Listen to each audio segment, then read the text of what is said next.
What's going on, everyone? It's Monkey DFIC here. We've got something amazing for you today. What if Zoro went to Marineford alone? Real quick, if you haven't subscribed yet, what are you waiting for? Join thousands of story lovers and hit that subscribe button. Alright, story time. Chapter 1, The Lone Blade. The sea churned violently around a small boat as Zoro gripped the worn handle of his white katana, Wado Ikemanji. His knuckles whitened with determination while he stared at the looming silhouette of Marineford in the distance. Damn it, Zoro muttered, fighting against the erratic current. Of all the places Kuma could have sent me. 3 days earlier, he'd been sprawled on the deck of a merchant vessel, half-conscious and covered in bandages after being found floating in the ocean. The sailors had been kind enough, but their fearful whispers about upcoming events caught his attention immediately. They're executing Portgas D. Ace in 3 days at Marineford, one had said in hushed tones. Fire Fist Ace, Gold Roger's son. Zoro had jolted upright, startling the sailors. Ace? Luffy's brother? After confirming what he'd heard, Zoro knew exactly what he needed to do. Luffy would go after his brother without hesitation, and with the crew separated, there might be no one else to help. The decision was simple: get to Marineford and stop the execution, or die trying. Now, as his commandeered fishing boat pitched forward on another wave, the massive gates of the Marine headquarters came into clearer view. Battleships lined the bay in tight formation, creating a seemingly impenetrable barrier. Marine soldiers crowded their decks, weapons ready. Not exactly a subtle approach, Zoro grunted, scanning for any opening. His eyes caught sight of a narrow gap between two battleships where the current ran strongest. Perfect. He shrugged off his green coat and secured his 3 swords. The familiar weight of Wado Ikemanji, Sandai Kitetsu, and Shusui against his body centered him. Tying his black bandana around his head, Zoro took one deep breath before diving into the churning water. The current immediately grabbed him, threatening to slam him into the hull of the nearest warship. Zoro fought against it, his powerful strokes guiding him through the gap. Marine voices called out overhead, but the roar of water in his ears drowned them out as he pushed forward. Breaking the surface on the inner side of the blockade, Zoro quickly located a shadow beneath one of the massive ships. He clung to the anchor chain, catching his breath while assessing the situation. Marineford's harbor buzzed with activity, Marines rushing to positions, officers barking orders, weapons being distributed. Security's tighter than Nami's wallet, he muttered. A nearby patrol boat passed by, and Zoro submerged until it cleared. When he resurfaced, he spotted his opportunity, a supply vessel approaching the dock, its crew distracted by their cargo. With swift, decisive movements, Zoro swam alongside the vessel's blind spot, then hauled himself aboard as it docked. He rolled behind a stack of crates just as a pair of Marines walked past. Heard Whitebeard's been spotted. The old man actually showed up. Of course he did. You think he'd abandon his commander? Zoro's eyes narrowed. If Whitebeard was coming, the situation would escalate beyond anything he prepared for. Good. The chaos might work to his advantage. Slipping from the ship, Zoro blended with the bustling dock workers. His distinctive green hair tucked beneath his bandana, he swiped a marine cap from an unattended bench and pulled it low over his eyes. He grabbed a crate from a stack and followed a line of Marines carrying supplies. Hey you! Where's that going? A voice called out. Zoro froze, then turned slowly to face a stern-looking officer. East Barracks, sir, he replied gruffly, remembering the direction others had headed. That's ammunition for the plaza. Can't you read the label? Get moving before I report you. Zoro nodded, changing course toward what had to be the execution platform. Perfect. The officer had just given him directions to exactly where he needed to go. The massive walls of Marineford rose around him as Zoro moved deeper into the fortress. Marine soldiers rushed in all directions, too preoccupied with their duties to notice the green-haired swordsman in their midst. Keeping his head down, Zoro followed signs toward the main plaza, mentally mapping possible routes to the execution platform. All hands to battle stations. This is not a drill. Whitebeard's fleet has been spotted on the horizon. Alarms blared throughout the compound.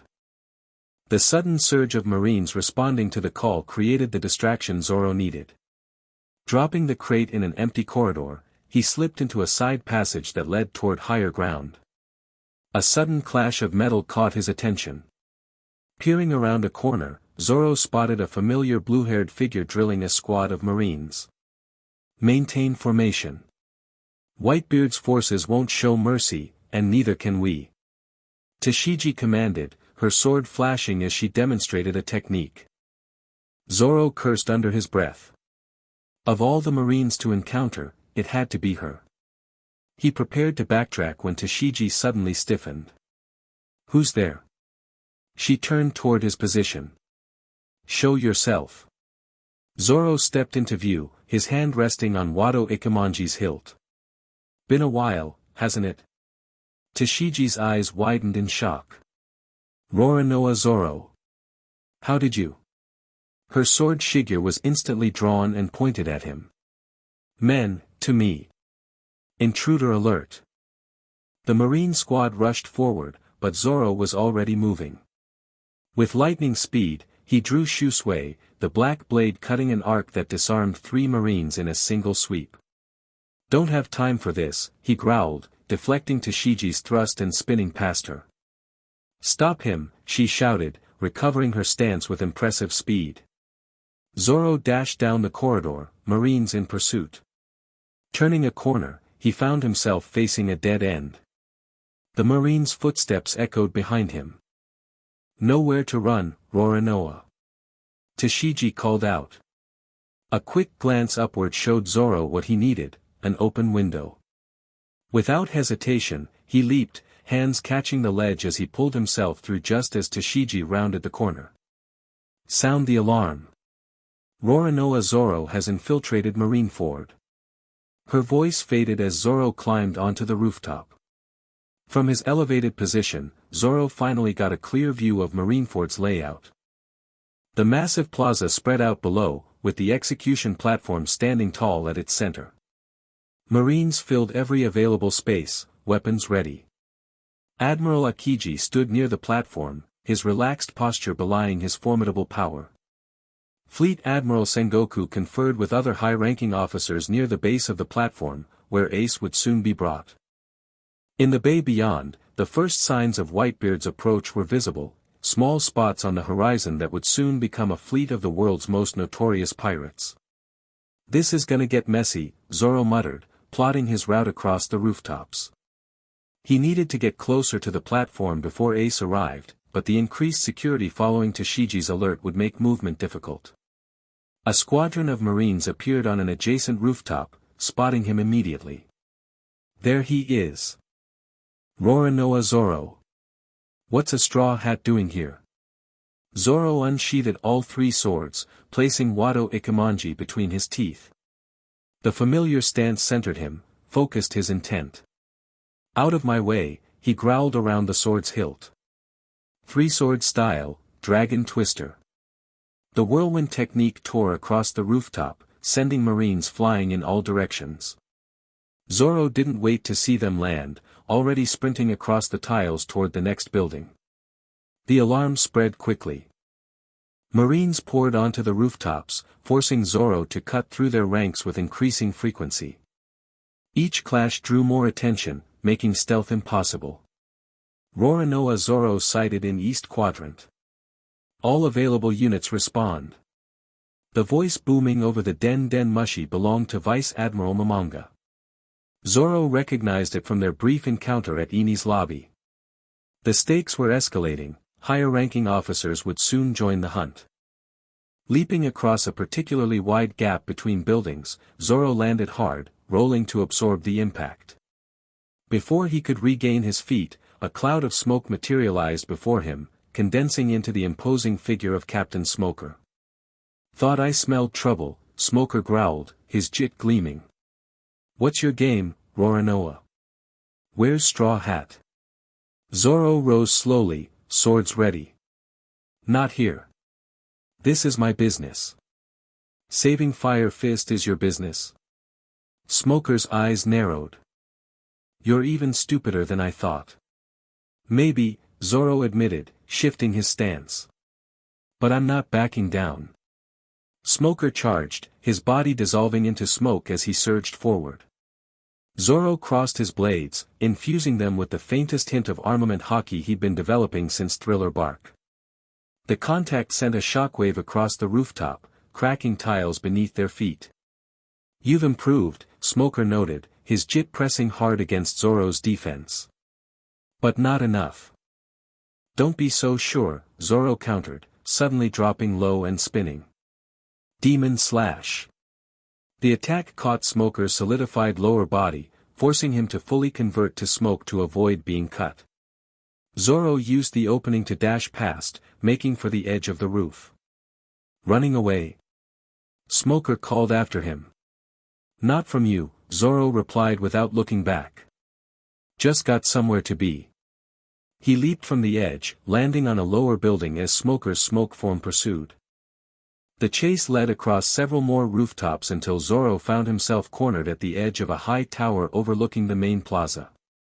Smoker reformed before him, blocking his path. End of the line. For one of us, Zoro agreed, shifting Wado Ikemonji in his mouth as he prepared his stance. Before either could move, a tremendous explosion rocked Marineford. They both turned to see massive tsunamis rising on either side of the bay. Whitebeard had arrived. Looks like the main event starting, Zoro commented. Smoker cursed. This isn't over, Roronoa. His den mushi crackled with urgent orders, and with one last glare, he transformed into smoke and streamed toward the harbor. Zoro watched the chaos unfolding below as Whitebeard's forces engaged the marine fleet. The distraction was exactly what he needed. With renewed determination, he charted a path toward the execution platform. Navigating through the chaos proved challenging even with the Marines' attention divided. Zoro's reputation had spread, and squads actively searched for him. Twice he was forced to cut his way through Marine cordons, leaving unconscious soldiers in his wake but avoiding lethal strikes where possible. From his position on a watchtower, Zoro observed Whitebeard himself standing on the deck of his flagship, the Moby Dick. Even at this distance, the old pirate's presence was overwhelming. When he unleashed his devil fruit power, the resulting quake split the very air, cracking the ice that Admiral Akiji had used to freeze the bay. Monster old man, Zoro muttered with grudging respect. The distraction provided by Whitebeard's forces was his best chance to reach Ace. Descending from the watchtower, Zoro found himself in a courtyard now abandoned as Marines rushed to defend the harbor. He moved quickly, following the path toward the plaza when a flash of light stopped him cold. My, what do we have here? The lazy drawl belonged to Admiral Kizaru, who materialized from a beam of light directly in Zoro's path. A little lost swordsman far from his crew? How troubling. Zoro immediately recognized the threat level. This was an opponent far beyond Smoker, one of the Marines' ultimate weapons. Sweat beaded on his forehead as he recalled their brief encounter on Sabaody, where Kizaru had nearly killed him with minimal effort. I'm not lost, Zoro replied, drawing all three swords. I know exactly where I'm going. Oh. Kizaru raised an eyebrow, his perpetually relaxed expression never changing. And where might that be? To stop an execution. Alone. How scary, Kizaru mocked, raising a finger that glowed with concentrated light. But I can't let you interfere with justice, can I? The light beam shot toward Zoro with blinding speed. He barely managed to deflect it with Shusui, the force still sending him skidding backward. Before he could recover, Kizaru appeared behind him, leg raised for a devastating kick. Too slow, the Admiral commented. Zoro twisted at the last possible moment, crossing his swords to block. The impact still sent him crashing through a nearby wall, debris raining down around him as he struggled to his feet in what appeared to be a Marine mess hall. You've got some skill, Kizaru noted, stepping leisurely through the hole. Most wouldn't survive that kick. Zoro spat blood, his ribs screaming in protest as he straightened. I'm not most people. Indeed not. Kizaru raised his leg again, light gathering around it. But still not enough. The kick came faster than Zoro could track, connecting with his chest and sending him through another wall, then another. His body finally stopped when it slammed into a stone column in what looked like a training dojo. Pain radiated through every nerve as Zoro forced himself to stand again. One of his ribs had definitely cracked. Kizaru appeared before him, hand raised for what would likely be a finishing blow. Any last words, Roronoa Zoro? The admiral asked casually. Zoro's mind raced. He couldn't beat Kizaru in a direct fight, not yet. But he didn't need to win, just to survive and continue toward Ace. His eyes darted around the dojo, noting the layout, the ceiling beams, the exits. Yeah, Zoro replied, suddenly sheathing two of his swords and gripping Wado Ikemanji with both hands. One sword style, Lion Song. The attack wasn't aimed at Kizaru but at the support column beside him. The precise cut severed the column cleanly, causing the ceiling to collapse. Kizaru simply transformed into light to avoid the falling debris, but the distraction gave Zoro the seconds he needed to dash through a side exit. Interesting strategy, Kizaru's voice called after him. But futile. Zoro sprinted down a corridor, aware that he couldn't outrun light. He needed another plan, quickly. The sounds of battle grew louder, he was getting closer to the main plaza. A beam of light struck the floor ahead, materializing into Kizaru again. Really now, this is becoming tiresome, the admiral sighed. Before either could move, a massive quake shook the building. The force of Whitebeard's power had reached them, creating fissures in the walls and ceiling. Zoro used the moment to dash past Kizaru, who was momentarily distracted by a collapsing section of roof. Slippery little swordsman, Kizaru commented, turning to pursue. Zoro burst through a door into bright sunlight, he'd reached the edge of the main plaza. The execution platform stood tall across the open space, surrounded by marine forces. On the bay side, Whitebeard's pirates clashed with marines in an increasingly violent battle. A flash of light warned Zoro just in time to dodge Kizaru's kick, which demolished the doorway he'd just exited. Nowhere left to run, Kizaru observed. Zoro grimaced, raising his swords again despite the pain in his ribs. Who's running? Before Kizaru could attack again, a wave of blue flames swept between them. Marco the Phoenix, 1st Division commander of the Whitebeard pirates, landed lightly between Zoro and the admiral. You seem busy with the kid, Kizaru, Marco observed, his arms transformed into brilliant blue phoenix wings. Mind if I cut in? Kizaru's expression remained unchanged. My, Marco the Phoenix. How troublesome. Marco glanced back at Zoro. Don't know what a straw hat is doing here alone, but you'd better move if you've got business. This one's mine. Zoro didn't need to be told twice.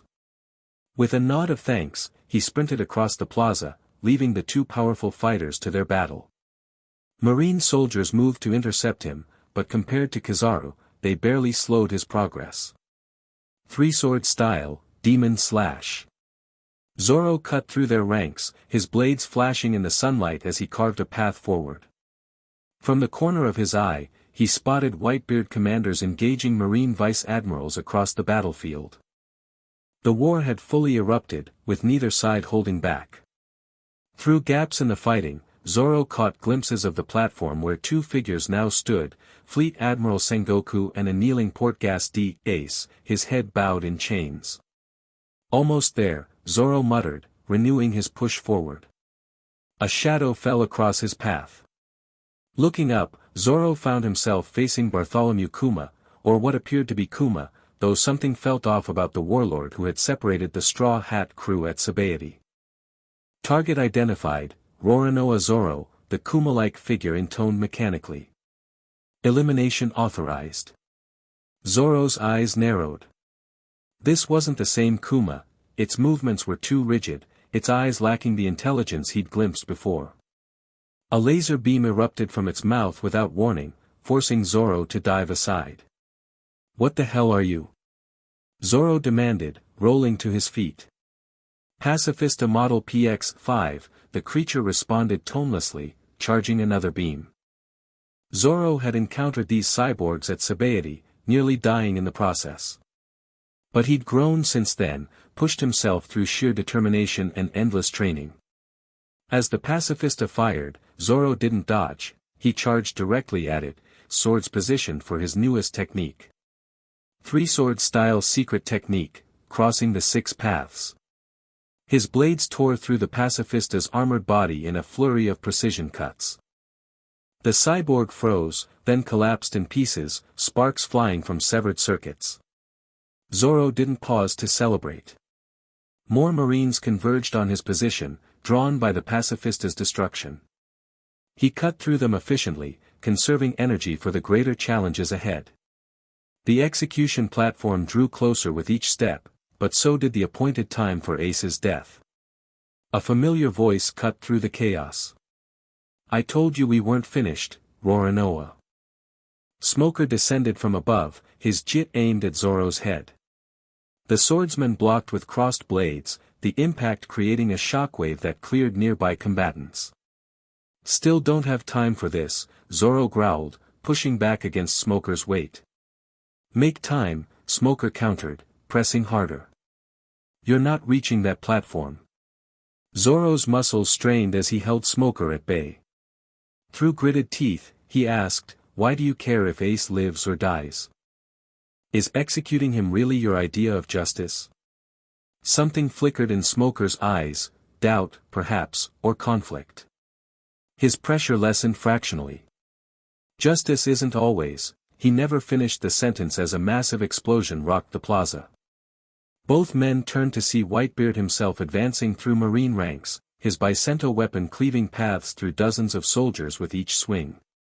"The old man's making his move," Zoro observed. "Now's my chance."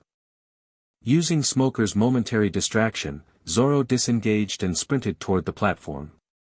Marines scattered before Whitebeard's advance, creating openings in their defense. Zoro exploited each one, cutting down anyone who stood in his path. A crushing pressure suddenly descended, forcing many combatants to their knees. Admiral Akainu had entered the fray, his body transforming into magma as he confronted Whitebeard directly. The collision of their powers sent shockwaves across the battlefield. Zoro fought against the pressure, pushing forward step by painful step. The platform was close now, he could clearly see Ace's face, the resigned acceptance in his eyes as he knelt before his executioners. "Not yet," Zoro muttered through clenched teeth. "Not while I can still fight." 2 Marine swordsmen blocked his path, their blades raised in challenge.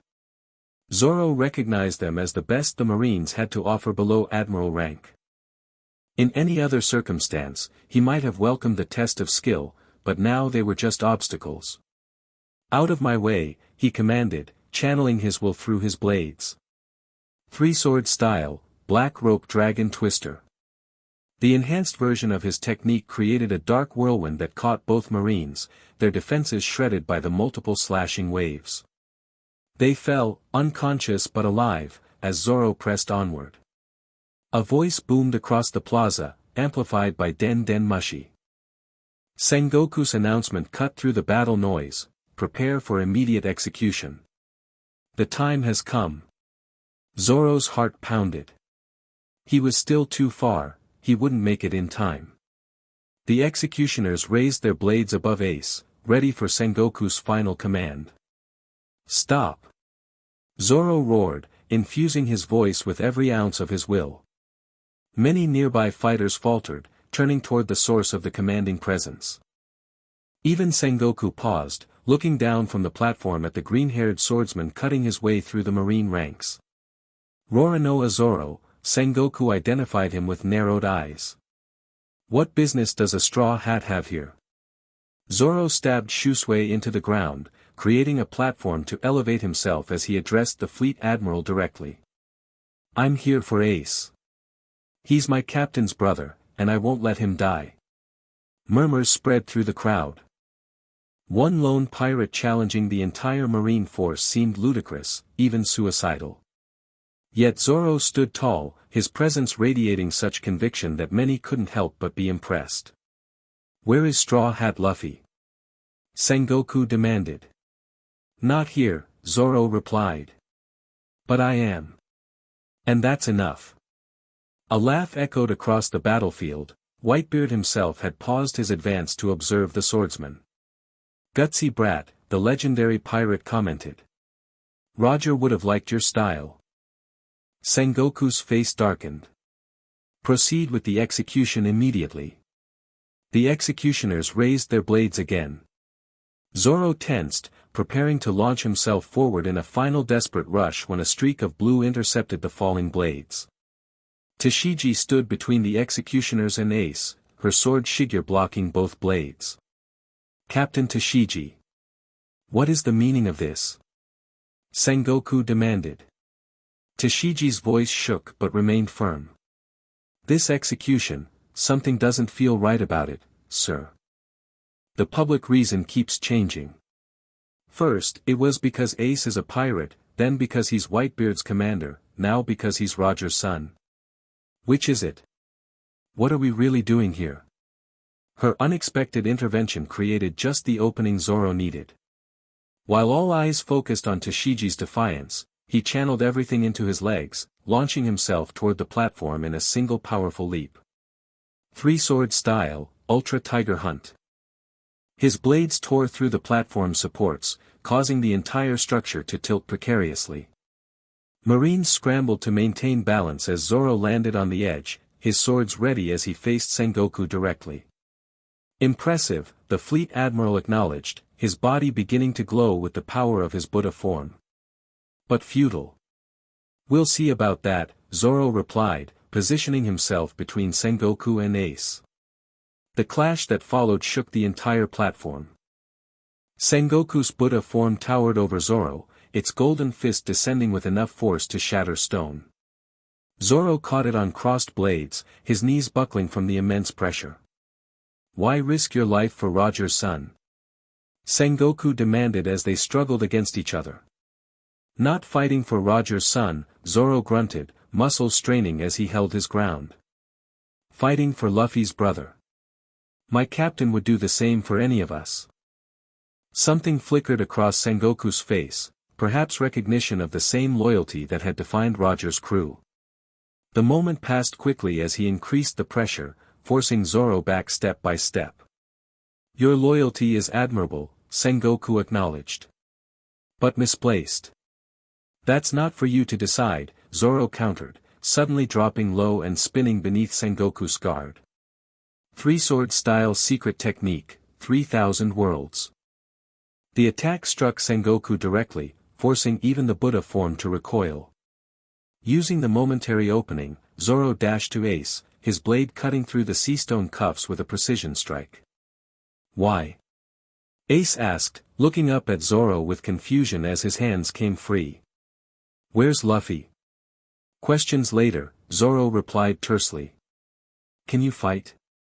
The answer came in the form of flames erupting around Ace's body as his powers returned.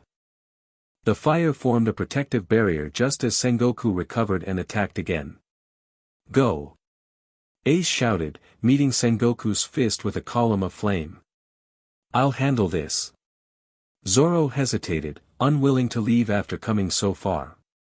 "Straw Hat saved my brother in Alabasta," Ace continued, glancing back with a determined smile. "Consider this me returning the favor. Tell Luffy I'll see him on the Sea of Dreams." Before Zoro could respond, the platform collapsed entirely under the strain of their battle. He and Ace were separated in the fall, landing amid the chaos of the main battlefield. Whitebeard's forces had pushed further into the plaza, engaging the admirals directly while their commander focused on extracting Ace. Zoro found himself surrounded by marine soldiers, their weapons pointed at him from all sides. His muscles ached, his wounds from earlier battles throbbing with each heartbeat. But he raised his swords again, refusing to yield. Come on then, he challenged. I've still got plenty left. A shadow fell over him as an imposing figure stepped forward, Dracul Mihawk, his black blade Yoru gleaming in the sunlight. Roronoa, the warlord acknowledged with a slight nod. I've observed your progress today. Impressive. Zoro straightened, ignoring his body's protests as he faced his ultimate goal. Mihawk. Your skill has grown, Mihawk continued, his hawk-like eyes evaluating Zoro coolly. But not enough. Not yet. Want to test that theory? Zoro challenged, adjusting his grip on his three swords. Mihawk's lip curled slightly, the closest thing to a smile Zoro had ever seen from him. Another time, perhaps. Today, you've accomplished what you came for. He stepped aside, gesturing toward a gap in the marine lines where Ace was fighting alongside Whitebeard commanders, making their way toward the bay. You're letting me go? Zoro asked suspiciously. I'm here to fight Whitebeard, not cut down promising swordsmen before they reach their potential, Mihawk replied. Go. But know that when next we meet, I won't show such leniency. Zoro nodded, understanding the implicit challenge. Without another word, he dashed through the opening Mihawk had created, cutting down Marines who tried to intercept him as he made his way toward Ace. The battle had reached its peak intensity. Admiral Akainu pursued Ace relentlessly, his magma powers leaving destruction in his wake. Whitebeard himself stood like a bulwark between his son and the Marines, his Bicento sweeping away anyone who approached. Zoro caught up to Ace just as the fire user engaged in a brutal exchange with Vice Admiral Doberman. Need a hand? Zoro called out, positioning himself back-to-back with Ace. Ace laughed, flames dancing around his fists. Thought you'd never ask, Roronoa. Together they fought through the Marine ranks, their complementary styles, Zoro's precision cuts and Ace's overwhelming fire, creating an advancing circle of destruction. Marine soldiers fell back before their combined assault, opening a path toward the bay. Whitebeard's ships are waiting, Ace explained between attacks. Once we reach them, his words cut off as the ground beneath them suddenly glowed red-hot. Akainu emerged from the molten stone, his fist aimed directly at Ace's back. The son of Roger dies today, the admiral roared. Zoro saw it happening as if in slow motion, Akainu's magma fist on its lethal trajectory, Ace turning too late to defend himself. Without conscious thought, Zoro moved. Three-sword style, dragon shield. He intercepted Akainu's fist with all three blades crossed, channeling every bit of his developing armament haki into the defense. The impact sent shockwaves through his body, the heat so intense it nearly melted Sandai Kitetsu's edge. But the blades held, if barely. Pathetic pirates, Akainu snarled, pressing harder against Zoro's guard. Zoro's arms trembled with the effort of holding back the admiral's overwhelming power. Ace, go. Now. I won't leave you to die. Ace protested. Then we'll both die. Zoro shot back. Your brother would never forgive me if I let that happen. Go. With visible reluctance, Ace backed away. I won't forget this, Roronoa Zoro. Akainu's eyes blazed with fury as Ace retreated. You'll die in his place then, Straw Hat Dog. Maybe, Zoro acknowledged, blood trickling from his mouth as the strain took its toll. But not before I show you what a swordsman of Wano can do. With a sudden twist, Zoro redirected Akainu's momentum, causing the admiral to stumble forward. In that brief opening, Zoro launched his counterattack. Three-sword style secret technique, billion-fold world trichiliocosm. The advanced technique caught Akainu by surprise, multiple slash wounds appearing across his body even as he transformed into magma. Though the cut sealed almost immediately due to his Logia abilities, the attack created the space Zoro needed to disengage. Impudent worm, Akainu growled, magma dripping from his reforming body. That's the last attack you'll ever make. Before he could pursue, a massive quake rippled through the ground as Whitebeard himself entered the fray. Akainu. The legendary pirate roared. Your opponent is me. The collision of the two titans created an opening that Zoro exploited, dashing toward the bay where Ace had already reached the Whitebeard ships. Marine forces scrambled to regroup, their formation broken by Whitebeard's devastating attack on Akainu. Zoro fought through the remaining obstacles, his movements becoming more labored as fatigue and injuries took their toll. Twice he nearly fell, only pure willpower keeping him on his feet as he cut down Marine after Marine. Almost there, he muttered, the bay now visible through gaps in the fighting. A familiar face appeared before him, Tashigi, her sword drawn but her expression conflicted. Roronoa, she acknowledged, not immediately attacking. You actually did it. Not done yet, Zoro replied, readying his blades despite his exhaustion. Going to stop me? Tashigi studied him for a long moment. No, she finally said, stepping aside. But don't think this means anything. Next time we meet, I will defeat you and take that white sword.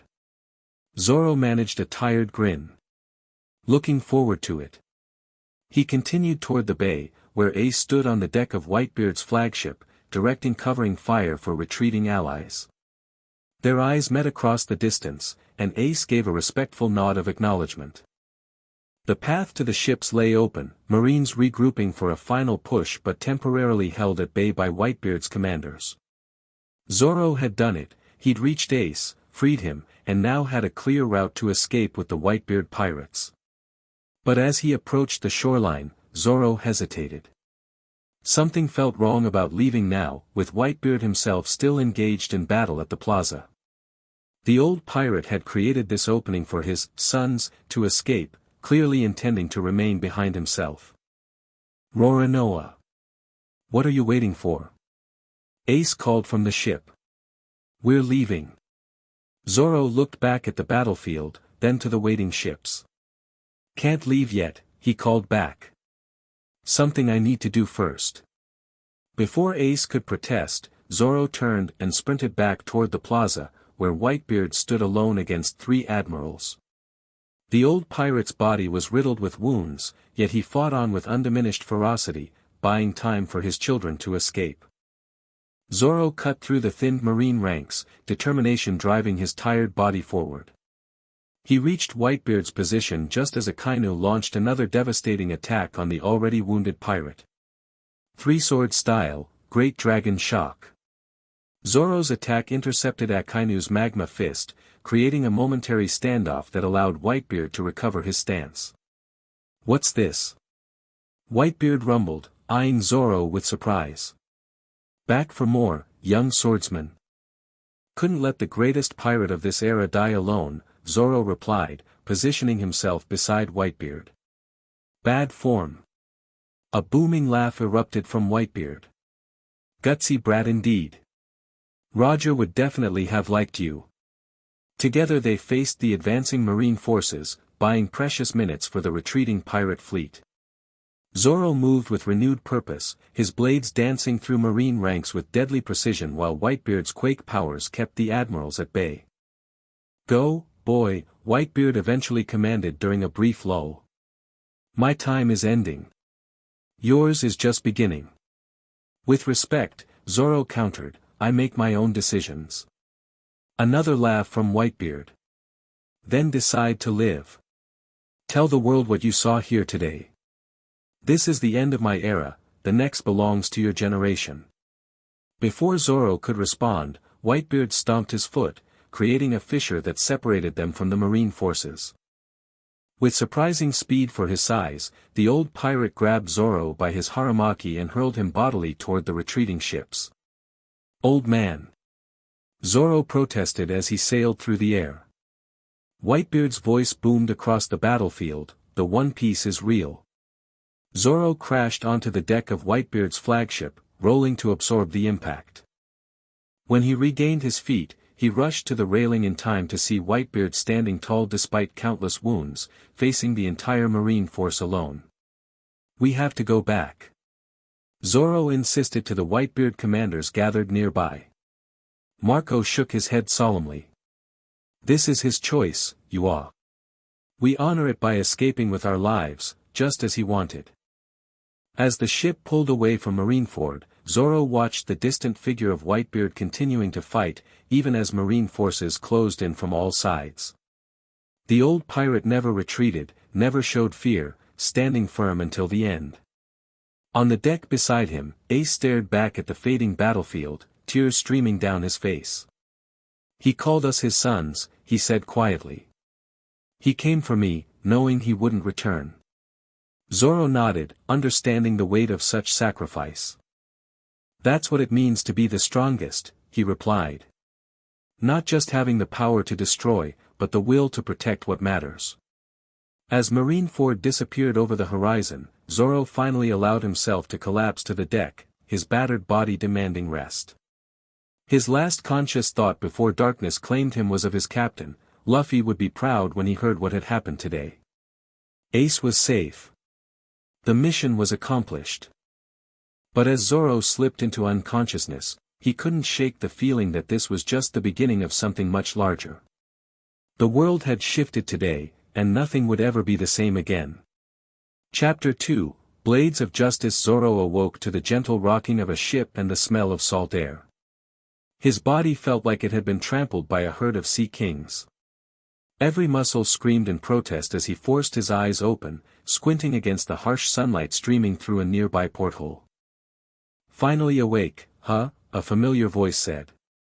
Turning his head, which hurt like hell, Zoro found Ace sitting on a chair beside his bed, arms crossed over his tattooed chest. The fire user looked tired but alive, which was the whole point of Zoro's suicidal mission to Marineford. "How long?" Zoro croaked, his throat dry as sandpaper. Ace handed him a cup of water. 3 days. Doc said you nearly died. 17 broken bones, internal bleeding, severe lacerations, and extreme exhaustion. He shook his head in disbelief. "And somehow you're still breathing." Zoro gulped down the water. "Takes more than that to kill me." "Clearly." Ace leaned forward, his expression serious. "Why'd you do it? Come to Marineford alone?" Zoro shrugged, immediately regretting the movement as pain lanced through his shoulders. "Luffy would have gone for you without hesitation. With the crew separated, somebody had to step up. You're either the most loyal first mate in history or completely insane." "Probably both," Zoro admitted with a weak grin. "And I'm not the first mate." Ace raised an eyebrow. "Could have fooled me." Before Zoro could respond, the door burst open and a tall man with a pompadour hairstyle strode in. "Hey, Sleeping Beauty's finally awake," the man announced loudly. "Marco, get in here." Moments later, Marco the Phoenix entered, his half-lidded eyes evaluating Zoro with interest. "Feeling better, you are?" Zoro attempted to sit up, gritting his teeth against the pain. "Been worse." "Doubtful," Marco replied dryly. "Thatch, help him up." The pompadour man, apparently Thatch, supported Zoro as he swung his legs over the bed's edge. Zoro noticed his entire torso was wrapped in bandages, with more covering his arms and forehead. "Where are we?" Zoro asked, looking around the unfamiliar cabin. "The Moby Dick," Ace answered. "Or what's left of her. We're heading for one of Pop's protected islands to regroup." A shadow crossed all their faces at the mention of Whitebeard. The loss was still fresh, the wound still raw. "I'm sorry about your captain," Zoro offered quietly. Marco nodded in acknowledgement. "He died standing, as he lived. No regrets, you are." "What about the Marines? They following us?" "Not directly," Thatch replied, his usual jovial tone subdued. "They took heavy casualties. Plus they've got their hands full with the aftermath. The whole world's in chaos after what happened." Zoro frowned. "What do you mean?" The 3 Whitebeard pirates exchanged glances before Marco spoke. "You might want to see this, you are." He handed Zoro a newspaper. The headline screamed in bold letters, "War at Marineford, Whitebeard falls, Fire Fist ACE escapes with help from Straw Hat Pirate. Below was a photo of Zoro standing defiantly on the execution platform, all three swords drawn as he faced down Fleet Admiral Sengoku. The article detailed the unprecedented invasion by lone Straw Hat swordsman Roronoa Zoro, and how he'd altered the course of justice by freeing Portgas D. Ace. "Your bounty's gone up," Ace mentioned casually.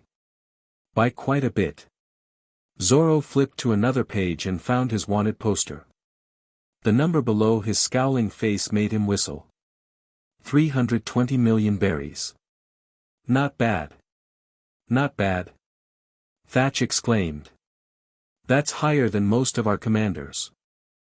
"The Marines are taking you very seriously now," Marco added. "They're calling you the Demon of Marineford, in some reports."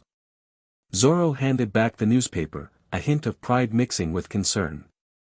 The higher bounty would complicate things once he reunited with Luffy and the others, but he couldn't deny feeling satisfied that his strength was being recognized. "Can I get up?" he asked, already attempting to stand. "The doctor said you need at least another week of bed rest," Marco replied, making no move to stop him. Zoro snorted. "Doctor's not here." With considerable effort and more pain than he'd admit, Zoro managed to get to his feet. His legs wobbled dangerously, but he remained standing through sheer stubbornness. "My swords?" he asked.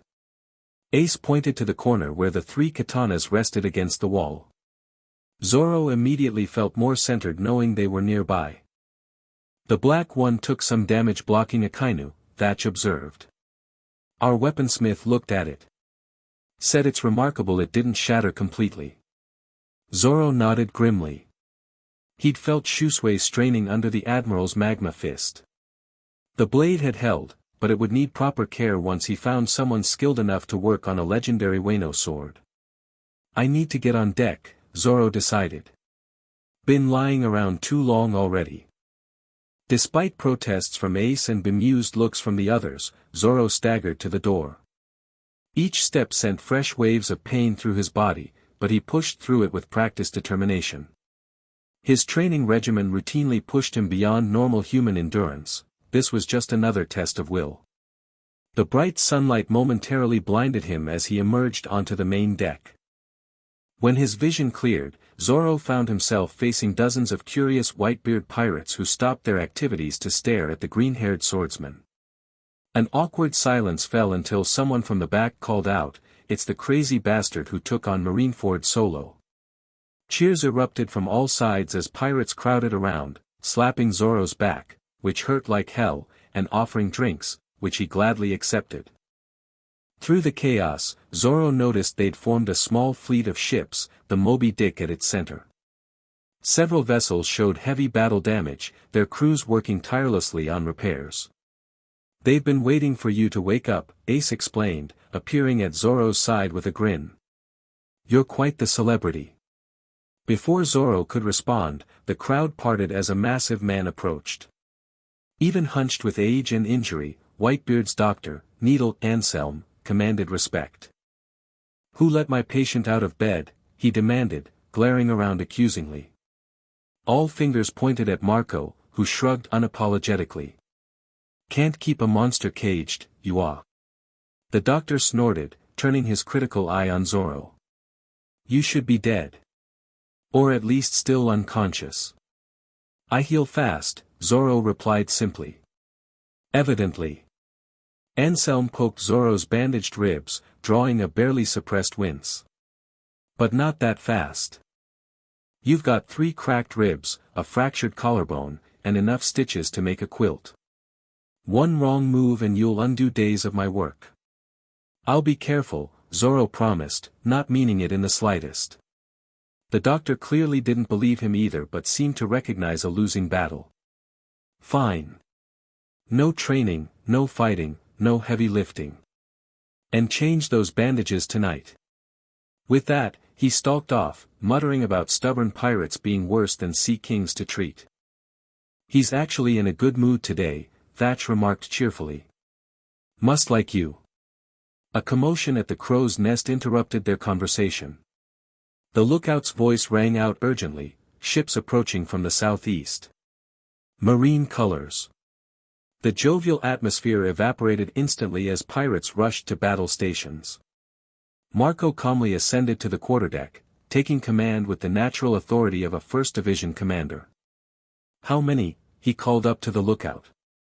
5 ships. 2 battleships and 3 destroyers. Marco's expression remained unchanged, but Zoro noticed his shoulders tensing slightly. "They found us sooner than expected, Yua." Battle formations. Divisions 3 and 5, prepare to engage. Zoro moved to the railing, squinting against the sun to make out the approaching marine vessels. They were still distant, but closing fast with the wind at their backs. His hand instinctively moved to his swords before he remembered they were still below deck.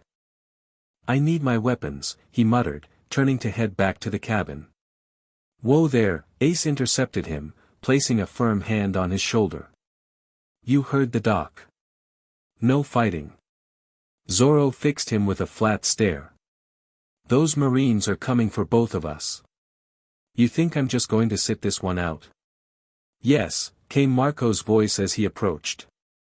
"That's exactly what you're going to do, Yua. You've done enough." "But, this isn't your crew, Roronoa," Marco continued, his tone leaving no room for argument.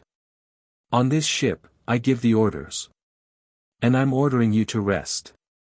His stern expression softened slightly. "We can handle a few marine ships. Save your strength for when you really need it." Zoro wanted to argue further but recognized the wisdom in Marco's words. He was in no condition for another major battle so soon. Reluctantly, he nodded. "Fine. But if things go south, I'm stepping in."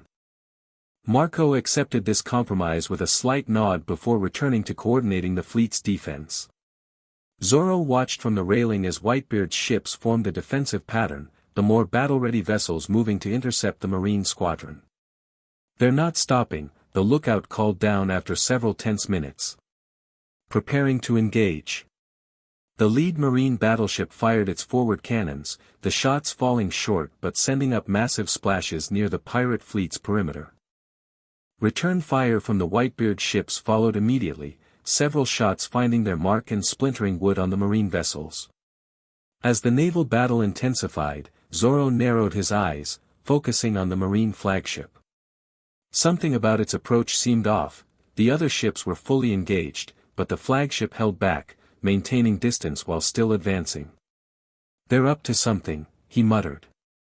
Ace joined him at the railing, his expression similarly suspicious. "Yeah, this isn't a normal pursuit formation." A flash of light atop the marine flagship caught Zoro's attention. His blood ran cold as he recognized the gleam of sunlight reflecting off a very particular set of eyeglasses. "Kizaru," Zoro warned, turning to alert Marco. "They've got an admiral." His warning came too late. A beam of light shot from the marine flagship, crossing the distance between ships in an instant before materializing into the languid form of Admiral Kizaru on the Moby Dick's deck. My, the Admiral drawled, adjusting his yellow-striped suit as pirates scrambled to respond to the sudden intrusion. "What a troublesome bunch you are, making me chase you all this way." Marco immediately placed himself between Kizaru and the rest of the crew, his arms transforming into phoenix wings of blue flame. "I thought you'd had enough at Marineford, Yua." Kizaru's perpetually bored expression didn't change. "Oh. But we have unfinished business, don't we?" His gaze shifted past Marco, landing on Zoro. "Especially with your green-haired friend there." Zoro cursed under his breath. Without his swords, he was practically defenseless against an admiral. Judging by the knowing smirk that flickered across Kizaru's face, the admiral was well aware of this fact. "Division commanders, to me," Marco ordered sharply. "Everyone else, maintain battle stations." Thatch and several other powerful pirates moved to flank Marco, creating a formidable barrier between Kizaru and his targets. The admiral merely raised an eyebrow, seemingly amused by their defiance. "Such hostility," Kizaru commented lazily. I'm only here to retrieve two dangerous criminals, Fire Fist Ace and the Demon of Marineford. Hand them over, and the rest of you can limp away to lick your wounds. Not happening, Yua, Marco replied firmly. How disappointing. Kizaru raised a finger, light gathering at its tip. Then I'll have to take them by force. The ensuing battle erupted with blinding speed. Marco transformed fully into his phoenix form, intercepting Kizaru's light beam with his regenerative blue flames. Thatch and the other commanders launched coordinated attacks that would have overwhelmed any lesser opponent, but merely served to keep the admiral engaged. Zoro backed away from the chaos, frustration building as he watched others fight a battle that he had helped create. Slipping away from the main deck, he returned to his cabin and retrieved his three swords, the familiar weight providing some comfort despite his weakened state. When he emerged again, the battle had spread across the ship. Kizaru darted between opponents as beams of light, materializing just long enough to deliver devastating kicks before vanishing again. Even Marco struggled to keep pace, his regenerative abilities taxed by the Admiral's relentless assault. Where's Ace? Zoro asked a nearby pirate who was helping wounded comrades away from the fighting. Commander took a small craft with some of the division, the man replied, nodding toward the starboard side. Creating a diversion to draw off the marine ships.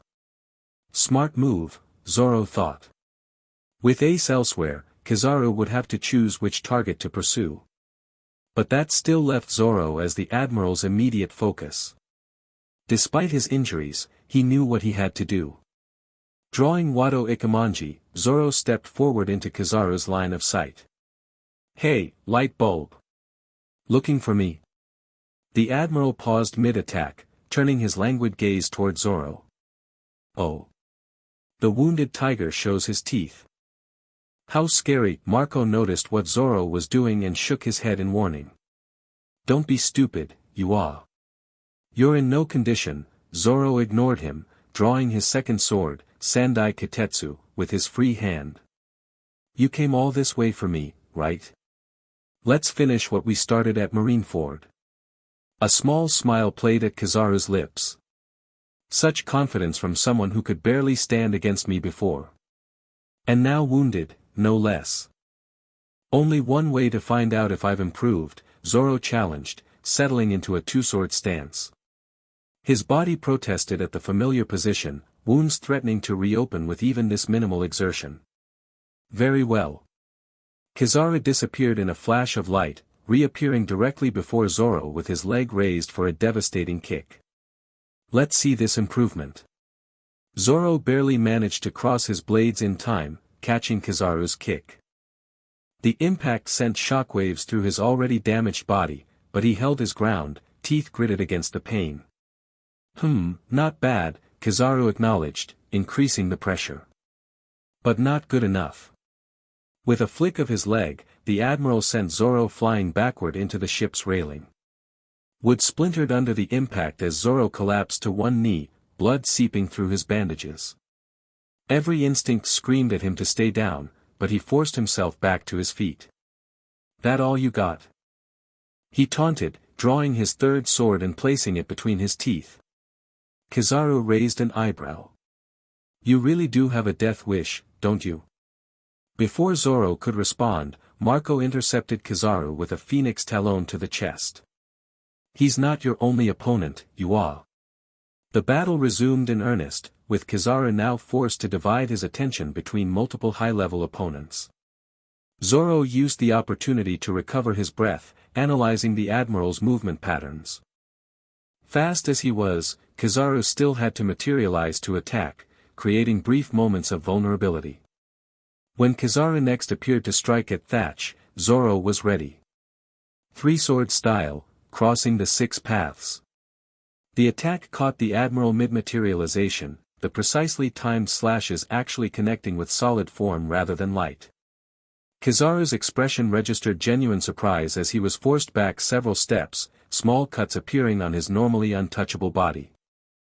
Oh my, the Admiral remarked, touching a cut on his cheek. You really have improved. Zoro didn't waste breath on a reply, already moving into his next technique despite the screaming protest from his injuries. Three-sword style, Dragon Twister. The whirlwind of slashes forced Kizaru to fully materialize to defend himself, creating the opening Marco needed. The Phoenix commander swooped in with blue flames encompassing both arms, landing a devastating blow that actually sent the admiral staggering. Enough games, Kizaru decided, his casual demeanor slipping slightly. Light began to gather around his body, intensifying until it was nearly blinding. I think it's time I showed you the true extent of, his sentence cut off abruptly as a massive explosion rocked the Marine flagship in the distance. All combatants paused, turning toward the source of the disruption. Through the smoke, Zoro could make out a new ship entering the fray, a distinctive vessel with a familiar Jolly Roger. Red hair, Marco identified, his tone a mixture of surprise and relief. What's he doing here? Kizaru's expression remained neutral, but Zoro noticed his light dimming slightly. The admiral touched his ear, apparently receiving communication via a hidden den mushi. After a moment, he sighed. How troublesome, he muttered. It seems our engagement must be cut short. Running away? Zoro challenged, though he could barely stand at this point. Kizaru actually chuckled. Tactical retreat, young swordsman. With red hair Shanks entering the equation, my orders have changed. He adjusted his suit casually. But don't worry, we'll continue our dance another time. With that, he transformed into light and streaked back toward the Marine flagship, which was already turning to retreat from the approaching Yonko's vessel. Marco's shoulders relaxed marginally as he returned to human form. Lucky break, Yua. Why would Shanks intervene? Zoro questioned, sheathing his swords with shaking hands as the adrenaline began to fade, pain rushing in to take its place. Good question, Marco replied thoughtfully. He and Pops were rivals, but they respected each other. Maybe whatever speculation Marco had was interrupted as blood suddenly gushed from Zoro's reopened wounds. The swordsman swayed dangerously before collapsing to the deck, darkness encroaching on his vision. Told you not to fight, was the last thing Zoro heard before consciousness abandoned him. Completely reckless, lucky to be alive, stubborn as Pops ever was, fragments of conversation filtered through Zoro's semi-conscious mind as he drifted between wakefulness and darkness.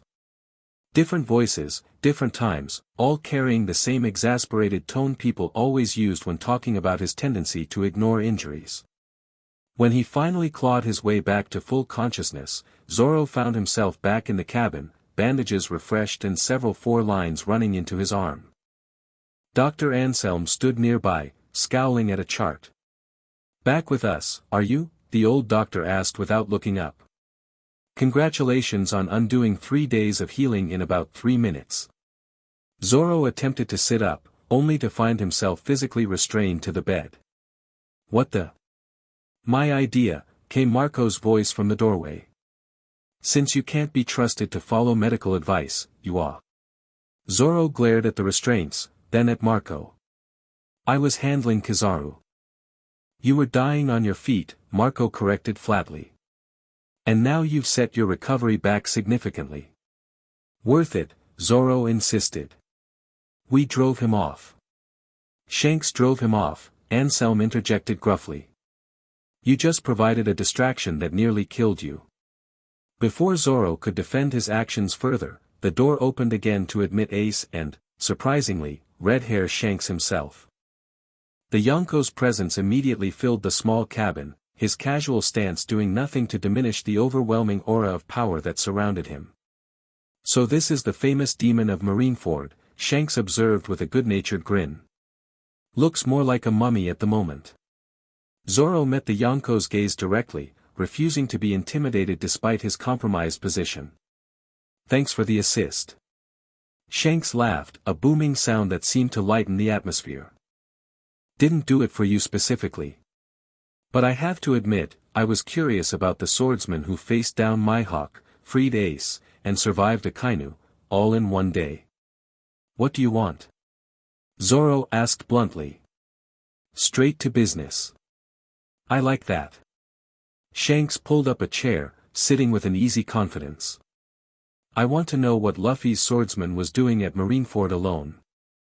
Zoro explained briefly about the Straw Hat crew's separation at Sabaody and his decision to rescue Ace after learning of the planned execution. Shanks listened without interruption, his expression thoughtful. Impressive loyalty, the Yonko commented when Zoro finished. Luffy has a knack for gathering exceptional people around him. You know Luffy? Zoro questioned, suddenly more interested. A nostalgic smile crossed Shanks' face. You could say that. I gave him that straw hat he always wears.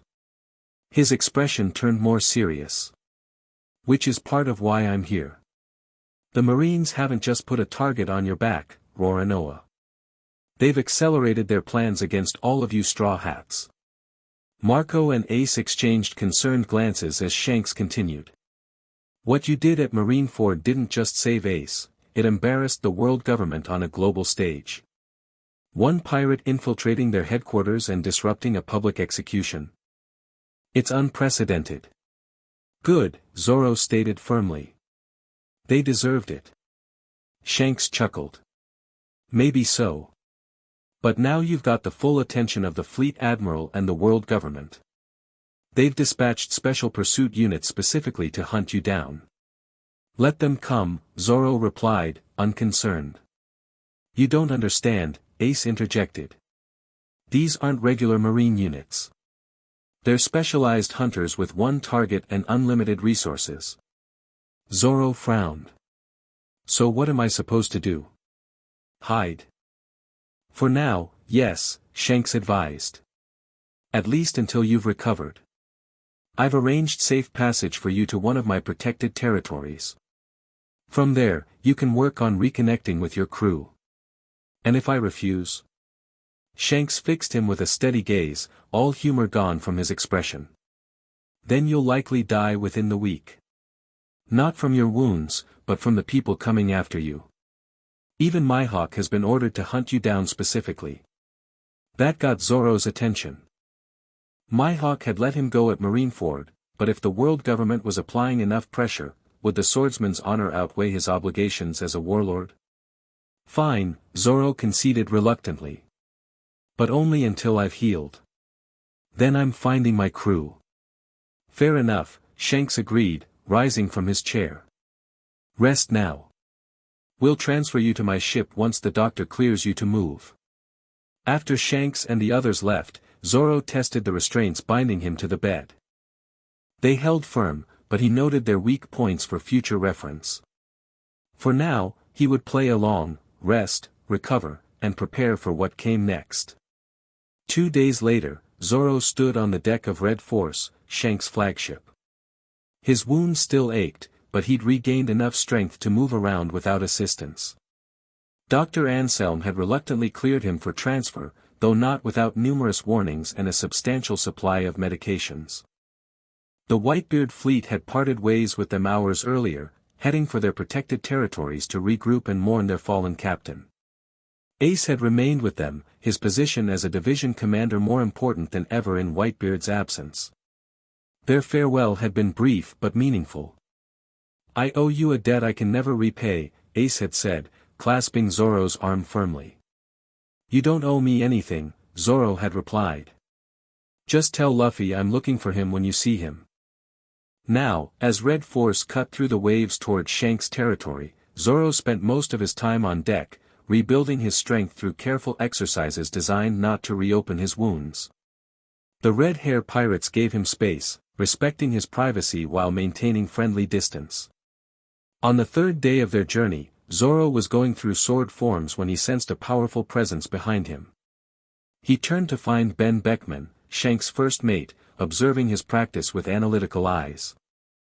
Your form's good, Beckman commented, lighting a cigarette. But you're favoring your right side too much. Compensating for the rib injury. Zoro frowned, realizing Beckman was right. Hard to break the habit when it still hurts to breathe deeply. Pain's just information, Beckman replied philosophically. Acknowledge it, then move past it. Easier said than done, Zoro muttered, though he adjusted his stance to correct the imbalance. Beckman watched silently for several more minutes before speaking again. "Captain wants to see you." "His cabin." Curious, Zoro followed Beckman to Shank's quarters, a surprisingly modest space for a Yonko. Inside, Shanks sat at a table covered with maps and navigational instruments, a bottle of sake open beside him. "Ah, Roronoa. Come in, have a drink." Shanks gestured to an empty chair. Zoro didn't need to be asked twice when sake was involved. He accepted the offered cup, savoring the quality liquor as Shanks studied him with unexpected intensity. "How much did Mihawk teach you?" Shanks asked suddenly. Zoro nearly choked on his drink. "Mihawk? Nothing. We fought once at the Baratai. He nearly killed me." "Interesting." Shanks refilled both their cups. "But he didn't kill you. And at Marineford, from what I've heard, he let you go." "He said he wanted me to reach my potential before we fought again," Zoro explained, uncomfortable with the direction of the conversation. Shanks nodded as though confirming a suspicion. "Mihawk doesn't show mercy often. He must see something special in you." "What's your point?" "My point is that you've caught the attention of the world's greatest swordsman. And now you've caught mine." Shanks leaned forward, his casual demeanor momentarily giving way to the calculating strategist beneath. "I want to know what you plan to do with the strength you're pursuing so desperately." Zoro met the Yonko's intense gaze without flinching. "Become the world's greatest swordsman. Help Luffy become Pirate King." "Simple goals with nearly impossible paths," Shanks observed. "I like it." He leaned back, the intensity fading. "But the world isn't simple, Roronoa. Especially not now." "Meaning what?" "Meaning Whitebeard's death has created a power vacuum that's already causing chaos throughout the New World. Meaning the Marines are changing tactics, becoming more aggressive. Meaning the world government is frightened enough to accelerate whatever plans they've been setting in motion." Shanks took another drink before continuing. "And meaning you and your crew are now priority targets in ways you weren't before." Zoro shrugged, unconcerned. "We've been targets since Eni's lobby. Nothing new." "This is different," Shanks insisted. "Before, you were troublemakers. Now you're symbols, especially you, after Marineford. The man who challenged the world's justice system alone and walked away." "I didn't do it to be a symbol," Zoro stated firmly. "I did it because Ace is Luffy's brother. Your reasons don't matter to the world. Only your actions." Shanks pointed to a stack of newspapers on the table. "Read these. See how the world views what happened." Zoro reluctantly picked up the topmost paper. The headline read, "Demon of Marineford, new symbol of pirate resistance." Below was the now famous image of Zoro standing against Sengoku, his expression fierce and determined. The article painted him as everything from a bloodthirsty criminal to a revolutionary hero, depending on which quotes were emphasized. "People are calling your stand against the Marines an act of defiance against the world government's injustice," Shanks explained. "Revolutionary Army recruitment has reportedly tripled since your picture circulated." "That's not my problem," Zoro insisted, pushing the papers away. "It is now," Shanks countered. "Because it means the Gorosei have personally ordered your capture or elimination, regardless of cost." That gave Zoro pause. The five elders rarely involved themselves directly in pirate matters unless they perceived an existential threat. "You've become more than just a pirate, Roronoa," Shanks continued. "Whether you wanted it or not, you're now a symbol that threatens the very foundation of their control. So what am I supposed to do? Stop pursuing my dream because some old men in fancy chairs are scared?" Shanks laughed suddenly, breaking the tension. "Hell no. That's exactly what I wanted to hear." He refilled their cups again. "I just wanted to make sure you understood the stakes before we reached our destination." Zoro frowned. "I thought we were heading to one of your territories." Change of plans, Shanks replied cryptically. We received some intelligence that requires a different approach. Before Zoro could question him further, a commotion on deck drew their attention. Beckman's voice called for Shanks, urgency evident in his tone. Both men immediately headed topside to find the crew gathered at the starboard railing, all eyes fixed on the horizon. Marine battleships, Beckman reported grimly. 5 of them, moving to intercept. And that's not all. He handed Shanks a spyglass. After looking through it, Shanks' expression hardened. So they sent him after all. Who? Zoro demanded. Shanks handed him the spyglass. Through it, Zoro could clearly see a small, single-person craft leading the marine formation. Standing calmly on its deck, his massive black blade visible even at this distance, was Dracul Mihawk.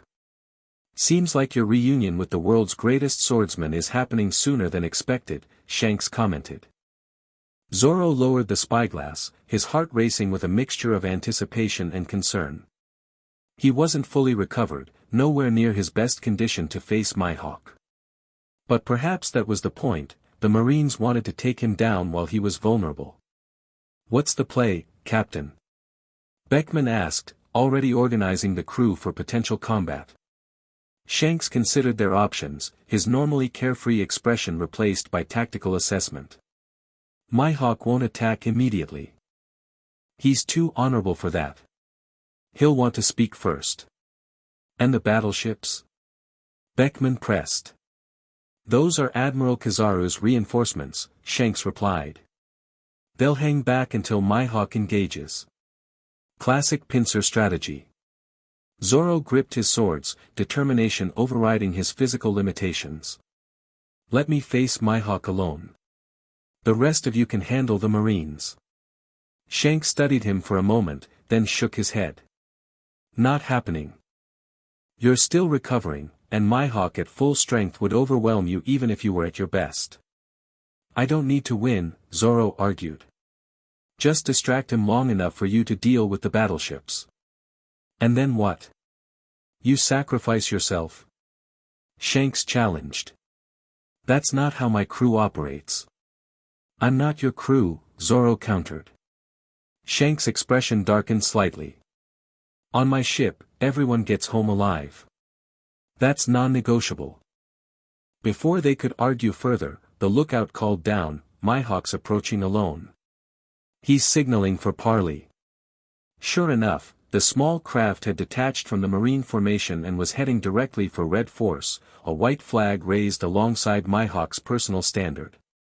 The battleships remained at a distance, maintaining formation but not advancing. Interesting, Shanks murmured.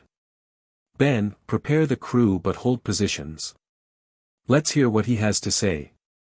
Minutes later, Mihawk's craft pulled alongside Red Force.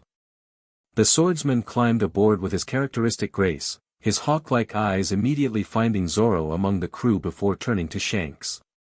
Red hair, Mihawk acknowledged with a slight nod. Hawk eyes, Shanks returned casually.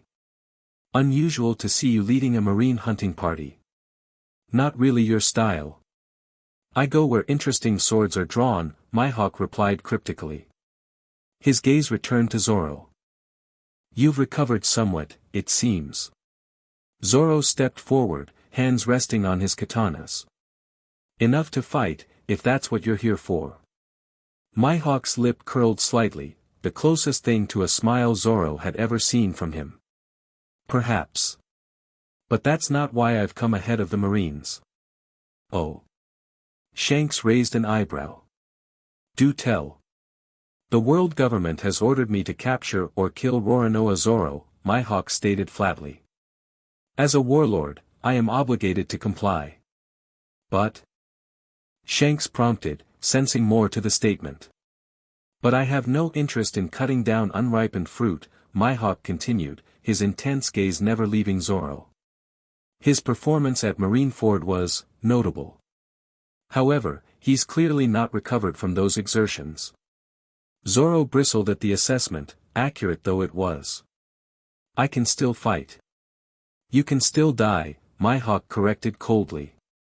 Which would be a waste of potential. Shanks studied his fellow swordsman carefully. So what are you proposing, Mihawk? A compromise. Mihawk turned to fully face Zoro. A test, rather than a duel to the death. If you pass, I report that you escaped.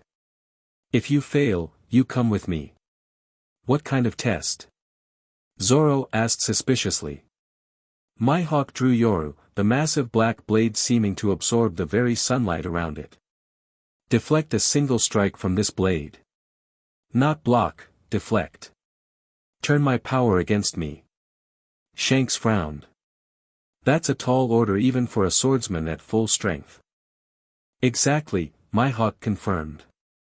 It will demonstrate whether he has the foundation to one day become truly worthy of my attention. Zoro considered the offer. A single strike, one moment of perfect swordsmanship rather than a prolonged battle that would surely expose his weakened condition. It was both generous and brutally difficult. And if I refuse? Zoro asked. Then the Marines attack in force, Mihawk replied simply. Red Hair might escape with you, or might not. There would be casualties either way. Zoro looked to Shanks, who merely shrugged. Your call, Roronoa. But I'd take the deal if I were you.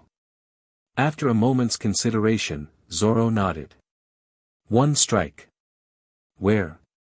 Here and now, Mihawk decided. Clear the deck, he commanded, and the Red Hair pirates immediately created a large open space in the center of the ship. Zoro moved to position himself, drawing all three swords and assuming his familiar stance despite the protest from his injuries. He closed his eyes briefly, centering himself, pushing aside pain and doubt.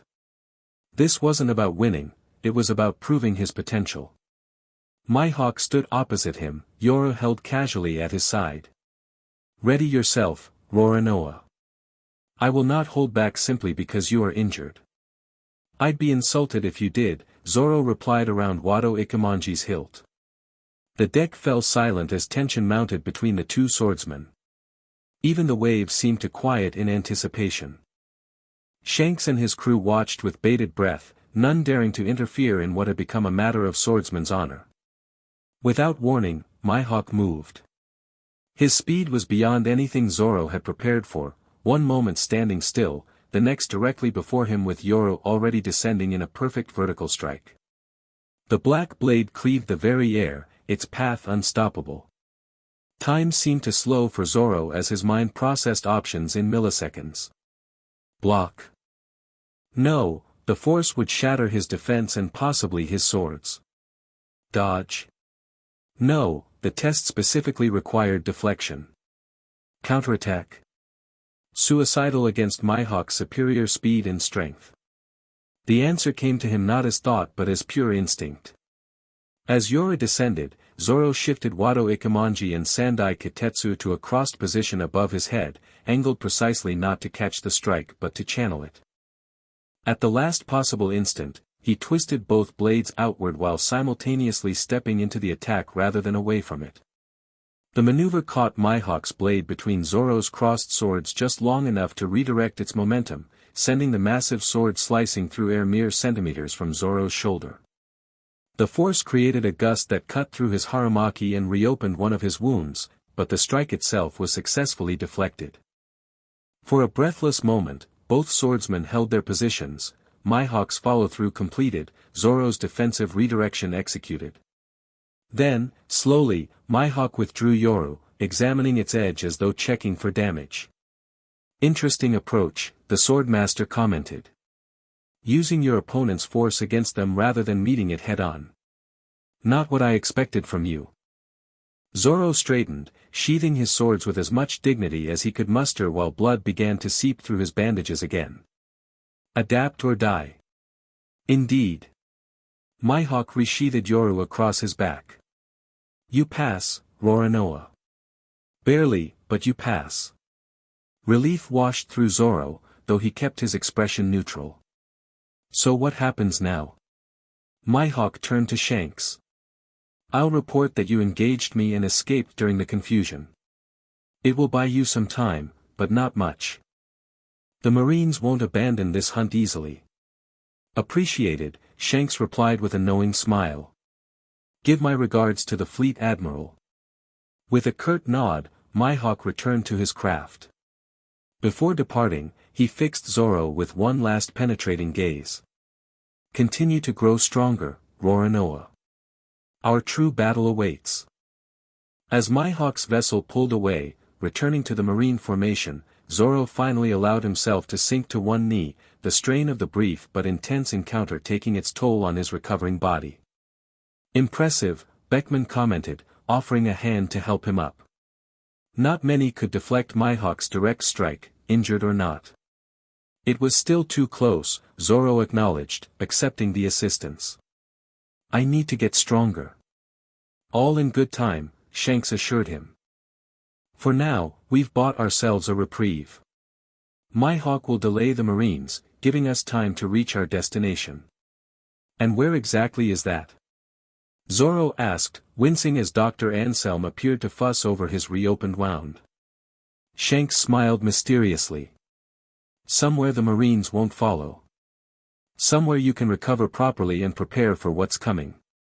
Before Zoro could press for details, Shanks turned to his crew. Full sail. Southeast course. We make for Rusicana Island.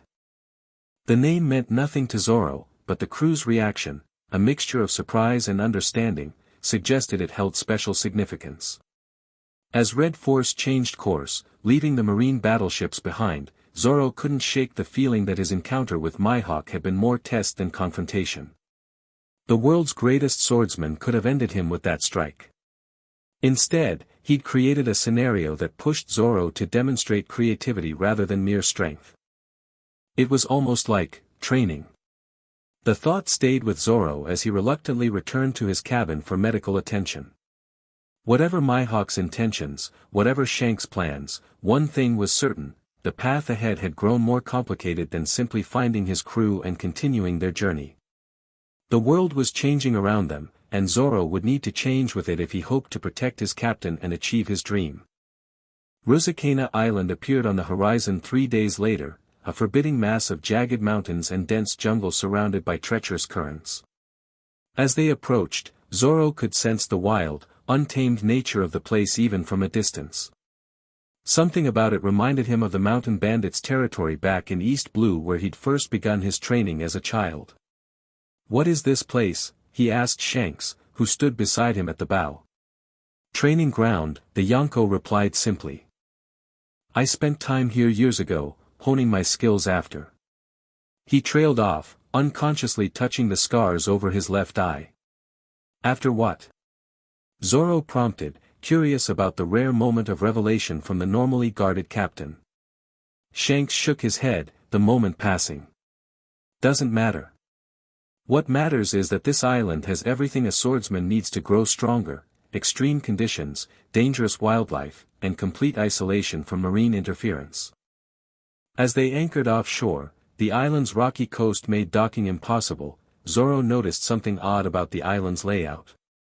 Despite its size, there appeared to be drastically different climate zones visible even from their position. Snow-capped peaks rose above tropical jungle, while what looked like desert conditions existed on another face of the island. Unusual weather patterns, Beckman explained, noting Zoro's confusion. The island sits at the convergence of multiple oceanic currents and air systems. Creates 48 distinct seasons that change weekly throughout the year. Perfect for adaptive training, Shanks added. Never lets your body get comfortable. Zoro nodded in appreciation. Such extreme and varied conditions would force constant adaptation, exactly what he needed to overcome his current limitations. A small landing party was organized, with Zoro, Shanks, Beckman, and 2 other crew members taking a rowboat to shore. As they approached the beach, Zoro spotted movement in the tree line, massive shapes that suggested predators far larger than normal wildlife. The animals here are exceptionally dangerous, Shanks commented casually, as if discussing the weather. Perfect for combat training. Most have never seen humans, so they haven't learned to fear us. Good, Zoro replied, a predatory smile spreading across his face. Testing his strength against powerful beasts would be an excellent way to rebuild his combat capabilities without human opponents. They landed on a narrow strip of rocky beach, securing the boat before heading inland. Almost immediately, Zoro sensed they were being watched. His hand rested on Wado Ikemanji's hilt, ready for any attack. "Relax," Shanks advised. "We're not here to hunt today.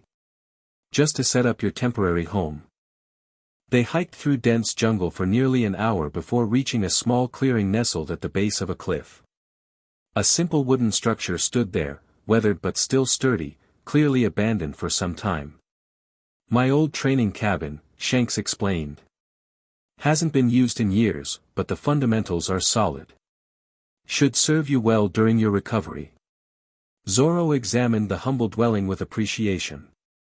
It was basic but functional, a single room with a fireplace, sleeping area, and enough space to practice sword forms indoors during inclement weather. The clearing outside provided ample room for more expansive training. "It's perfect," Zoro decided. "How long am I staying?" "That depends on you," Shanks replied. "And on how the world situation develops. I'd recommend at least a month to fully recover and begin rebuilding your strength. After that." He shrugged. "We'll see." While the others worked to make the cabin habitable again, clearing debris and repairing minor damage, Beckman took Zoro aside to explain the island's peculiarities. "The seasons change every few days," he explained, sketching a rough map. "Summer zones become winter, deserts become swamps. You'll need to adapt quickly or find yourself unprepared for sudden shifts." "Sounds challenging," Zoro commented, already looking forward to testing himself against the island's extremes. "That's one word for it," Beckman replied dryly. "There's a freshwater spring behind the cabin that remains consistent year-round. Food you'll have to hunt yourself, plenty of options if you can handle the predators." By sunset, the cabin was ready. Supplies had been unloaded from the rowboat, basic necessities, medical equipment, and a few barrels of sake that Shanks insisted were essential provisions. As the red-hair crew prepared to depart, Shanks pulled Zoro aside for a final conversation. "This island will push you to your limits," the Yonko warned. "Even at full strength, it's not to be taken lightly." "I don't do anything lightly," Zoro replied. Shanks smiled. "I've noticed." His expression turned more serious. "I'll send someone to check on you in 2 weeks. If you need to leave before then, there's an emergency signal flare in the cabin. Use it only if absolutely necessary, it might attract more than just our attention." Zoro nodded, understanding the implication. If Marines were still hunting him, a signal could lead them straight to his location. "One more thing," Shanks added, reaching into his cloak to withdraw a small, ornate box. "This might help you during your time here." Curious, Zoro opened the box to find what appeared to be a simple black armband. "What is it?" "Something to help you develop your haki," Shanks explained. "I noticed you have the fundamentals of armament, but it's unrefined. This training tool will help focus your efforts." Zoro examined the band more closely, noticing faint inscriptions along its inner surface. "How does it work?" "Wear it during training. It restricts your natural haki flow, forcing you to concentrate harder to achieve results. Like training with weights, but for your spiritual energy." The concept made sense to Zoro. He'd always believed in pushing beyond normal limitations to achieve growth. "Thank you," he said sincerely, slipping the band onto his left bicep. Shanks nodded in acknowledgement. "We'll return when we can. Until then, focus on healing and growing stronger. The world won't get any less dangerous while you're away from it." With that, the red-hair pirates departed, leaving Zoro alone on the island. As their boat disappeared from view, he turned to survey his new training ground. The jungle teemed with life, much of it undoubtedly dangerous. The changing seasons would provide constant challenges. The isolation would allow for complete focus on his recovery and training. Perfect. That night, as Zoro sat by the cabin's fireplace cleaning his swords, he reflected on the path that had brought him here. From his defeat by Mihawk at the Baratai to his stand at Marineford, each step had been necessary in his journey to become the world's greatest swordsman. This island, this period of isolation and intense training, was simply the next phase. A sound from outside caught his attention, heavy footsteps approaching through the underbrush. Setting aside his maintenance tools, Zoro calmly rose and stepped outside, swords in hand. In the moonlight stood a massive bear-like creature, easily 3 times Zoro's height, with gleaming eyes and teeth like daggers. It regarded him with predatory intent, likely considering him an easy meal. Zoro smiled, drawing Wado Ikemonji. Perfect timing. I was just thinking I needed a warm-up exercise. The beast roared and charged. Zoro moved to meet it, his blade flashing in the moonlight. The hunt, and his true recovery, had begun.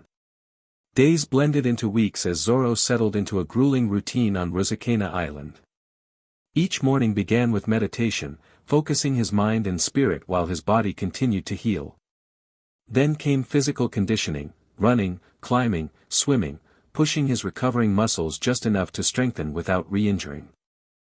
Afternoons were devoted to sword practice, working through forms with increasing complexity as his mobility improved. Evenings brought hunting for food and defending against the island's predators, which provided practical application of his techniques against unpredictable opponents. The island's shifting seasons created constant challenges.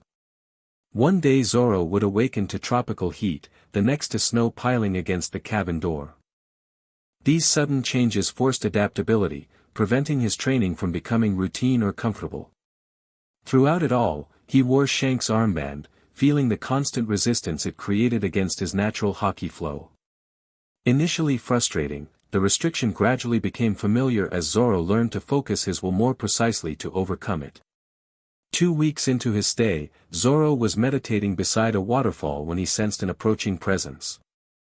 His hand moved to his swords, but he relaxed upon recognizing Ben Beckman's distinctive aura. "Checking up on me?" Zoro asked without opening his eyes. "Someone had to," Beckman replied, settling nearby and lighting a cigarette. "Captain was concerned you might have become some beast's dinner." Zoro snorted. "The beasts learned to avoid me after the first week." It wasn't an exaggeration. The island's predators, initially eager to test this new intruder, had gradually established a wary perimeter around Zoro's territory. Only the largest or hungriest still challenged him directly. "You look better," Beckman observed. "Wounds healing properly?" Zoro nodded, finally opening his eyes. Most of his injuries had closed completely, leaving fresh scars to join his extensive collection. His strength had returned, and with it, his confidence in his abilities. "Any news from the outside world?" he asked, accepting a newspaper that Beckman offered. The headlines were illuminating. "Whitebeard pirates regroup under Marco the Phoenix," declared one article. "Revolutionary Army gains momentum following Marineford," stated another. Most concerning was a smaller headline: "Marine Special Pursuit Unit continues hunt for Demon of Marineford." "They haven't given up," Beckman confirmed, noting Zoro's focus on the last article. "But they've lost your trail for now. Mihawk's report bought us some time." "What about Luffy? Any word on him or the others?" Beckman shook his head. "Nothing concrete. There are rumors of Straw Hat sightings across the Grand Line, but nothing verified." Zoro folded the newspaper, a familiar determination hardening his features. "I can't stay here much longer. My captain needs me." "Captain thought you might say that," Beckman replied. "That's why he sent this." He reached into his bag, withdrawing a small eternal pose. "It points to an island where information brokers gather. If anyone can help you locate your crew, it would be them." Zoro accepted the navigational tool, examining its compass needle with interest. "When can I leave?" "When you're ready," Beckman answered simply. "But I'd recommend at least another week. There's something you should know about your enemies." "What's that?" The Marine Pursuit Unit isn't just hunting you because of what you did at Marineford, Beckman explained, his expression grave. They're after something they believe you possess. Zoro frowned in confusion. What could I possibly have that they want? Information. Beckman took a long drag from his cigarette. Specifically, what you might have overheard while recovering on the Moby Dick. Understanding dawned on Zoro. During his semi-conscious periods aboard Whitebeard's ship, he drifted in and out of awareness while Whitebeard commanders discussed future plans, alliance possibilities, and, most significantly, intelligence about marine and world government operations. You think they believe I know Whitebeard's secrets? Zoro questioned.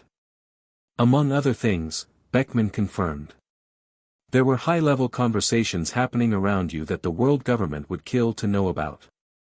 Whether you were conscious enough to remember them is irrelevant, they can't take the chance. This complicated matters. Zoro had indeed overheard fragments of sensitive discussions, though nothing he'd considered particularly valuable at the time. But to the Marines, even scraps of Whitebeard's final plans would be worth pursuing. So I'm not just a symbol anymore, Zoro concluded. I'm a potential intelligence leak. Precisely. Which makes your situation even more dangerous. Beckman rose, crushing his cigarette underfoot. I'll return in 1 week. If you're ready then, we'll arrange transportation to the Broker Island. After Beckman departed, Zoro returned to the cabin, his mind working through this new information.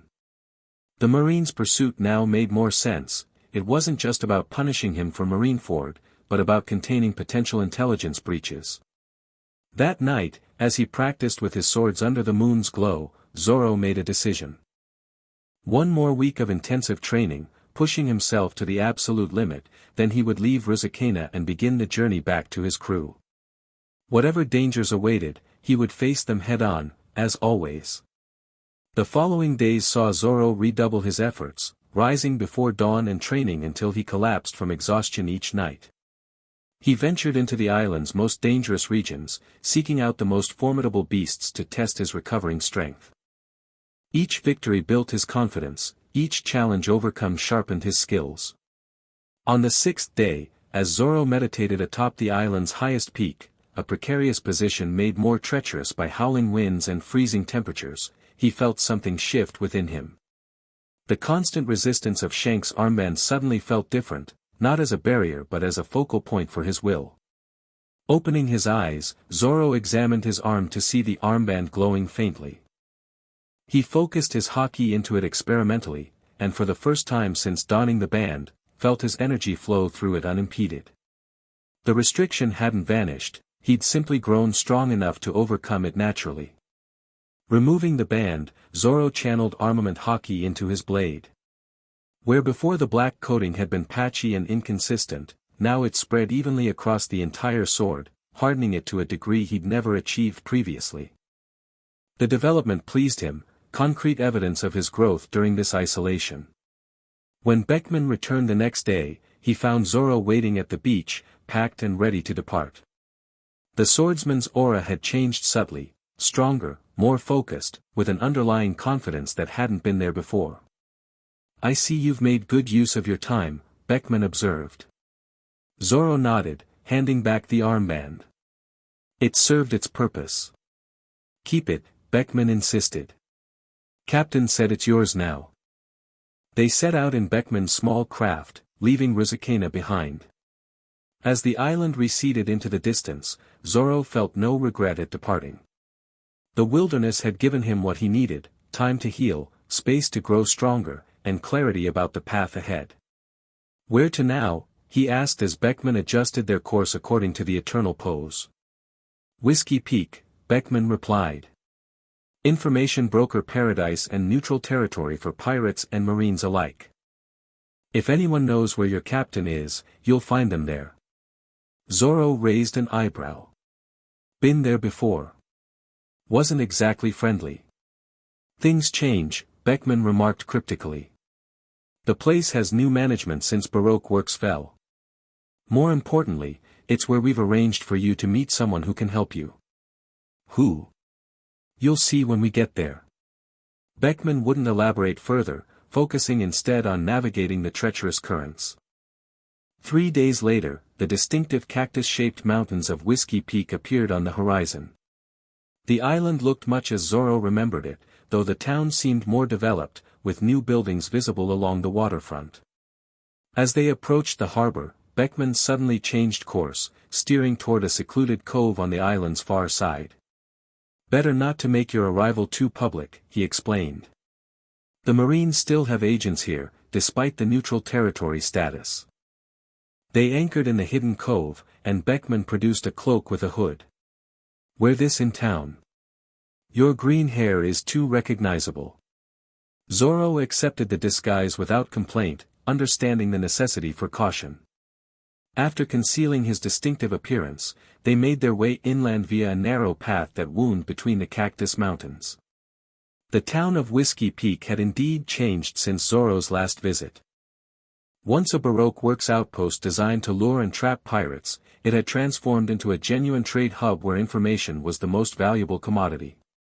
Pirates, merchants, bounty hunters, and even discreet marine officials mingled in the streets, all seeking some advantage through knowledge. Beckman led Zoro to a nondescript tavern tucked away in a side alley. Unlike the rowdy establishments on the main street, this one was quiet, its patrons speaking in hushed tones over their drinks. "Wait here," Beckman instructed, directing Zoro to a corner table. "I'll make contact. Don't remove your hood." As Beckman disappeared into a back room, Zoro surveyed the tavern's occupants. Most seemed unremarkable, information brokers and their clients conducting business. A few, however, carried themselves with the unmistakable bearing of experienced fighters. One woman in particular caught his attention, a slender figure at the bar whose relaxed posture couldn't quite disguise the predatory awareness beneath. She turned suddenly, as if sensing his scrutiny, and Zoro found himself looking into a pair of familiar blue eyes. "Tashigi," he murmured in surprise, instinctively reaching for his swords. The Marine captain, dressed in civilian clothes without her usual glasses, made a subtle gesture for him to remain seated. After ensuring no one was watching, she casually made her way to his table and sat across from him. "Roranoa," she acknowledged quietly. "I was beginning to think you wouldn't show. You're the contact?" Zoro asked incredulously. Tashiji's lips twitched in what might have been amusement. "Disappointed?" "Confused," Zoro admitted. "Last I checked, you were a Marine captain with every reason to arrest me." "Circumstances change," she replied cryptically, taking a sip from her drink. "And despite what you might think, not all Marines agree with everything the world government does."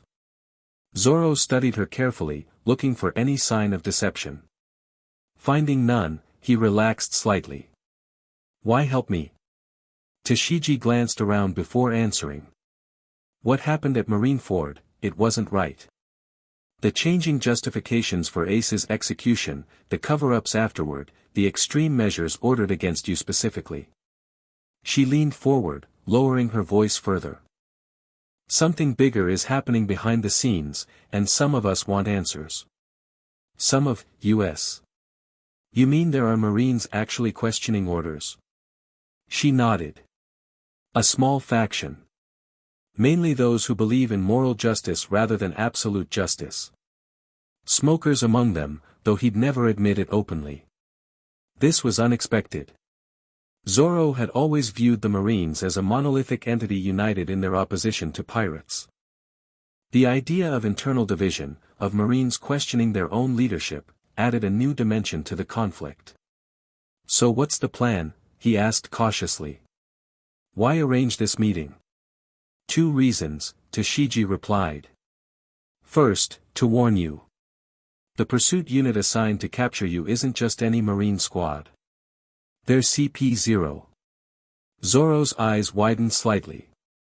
CP-0, Cipher Pol 0, the world government's most secretive and deadly intelligence agency. He'd heard rumors of their existence from Robin but had never encountered them directly. And second, Tashigi continued, to give you this. She slid a folded piece of paper across the table. Zoro opened it to find a set of coordinates and a date, 1 week from now. What is this? The location where Monkey D. Luffy will reappear, Tashigi stated matter-of-factly. After Marineford, he disappeared. Our intelligence suggests he's been training, much like you have. These coordinates mark where he plans to reunite with any available Straw Hats. Zoro's heart quickened at the news of his captain. How do you know this? We have our sources, Tashigi replied evasively. What matters is that you need to be there if you want to rejoin your crew. It could be a trap, Zoro knew. Tashigi might be setting him up for capture by leading him into an ambush. And yet, something in her demeanor suggested genuine concern rather than deception. Why would you help me find Luffy? Zoro pressed. He's as wanted as I am. Tashigi's expression softened slightly. Because whatever disagreements I have with pirates like you, I believe in justice. Real justice, not whatever the world government is pursuing lately. She stood, preparing to leave. What you did at Marineford took courage. Smoker and I respect that, even if we can't officially support it. As she turned to go, Zoro called after her quietly. Tashigi. Thank you. She paused, not looking back. Don't thank me yet, Roronoa. Get to those coordinates alive first. After she departed, Beckman returned to the table, having observed the exchange from a distance. Interesting choice of allies, he commented. Can she be trusted? Zoro asked bluntly. Beckman considered the question. Shanks seems to think so. That's good enough for me. Shanks arranged this? Zoro shouldn't have been surprised, yet he was. The captain has connections everywhere, Beckman replied with a shrug. Including among Marines who aren't entirely comfortable with their leadership's decisions. Zoro examined the coordinates again. If Tashigi was telling the truth, Luffy would be at this location in 1 week. After months of separation, the Straw Hat crew, or at least some of them, would begin to reassemble. I need a ship, Zoro decided. Already arranged, Beckman assured him. Nothing fancy, but reliable. Stocked with provisions and ready to sail with the morning tide.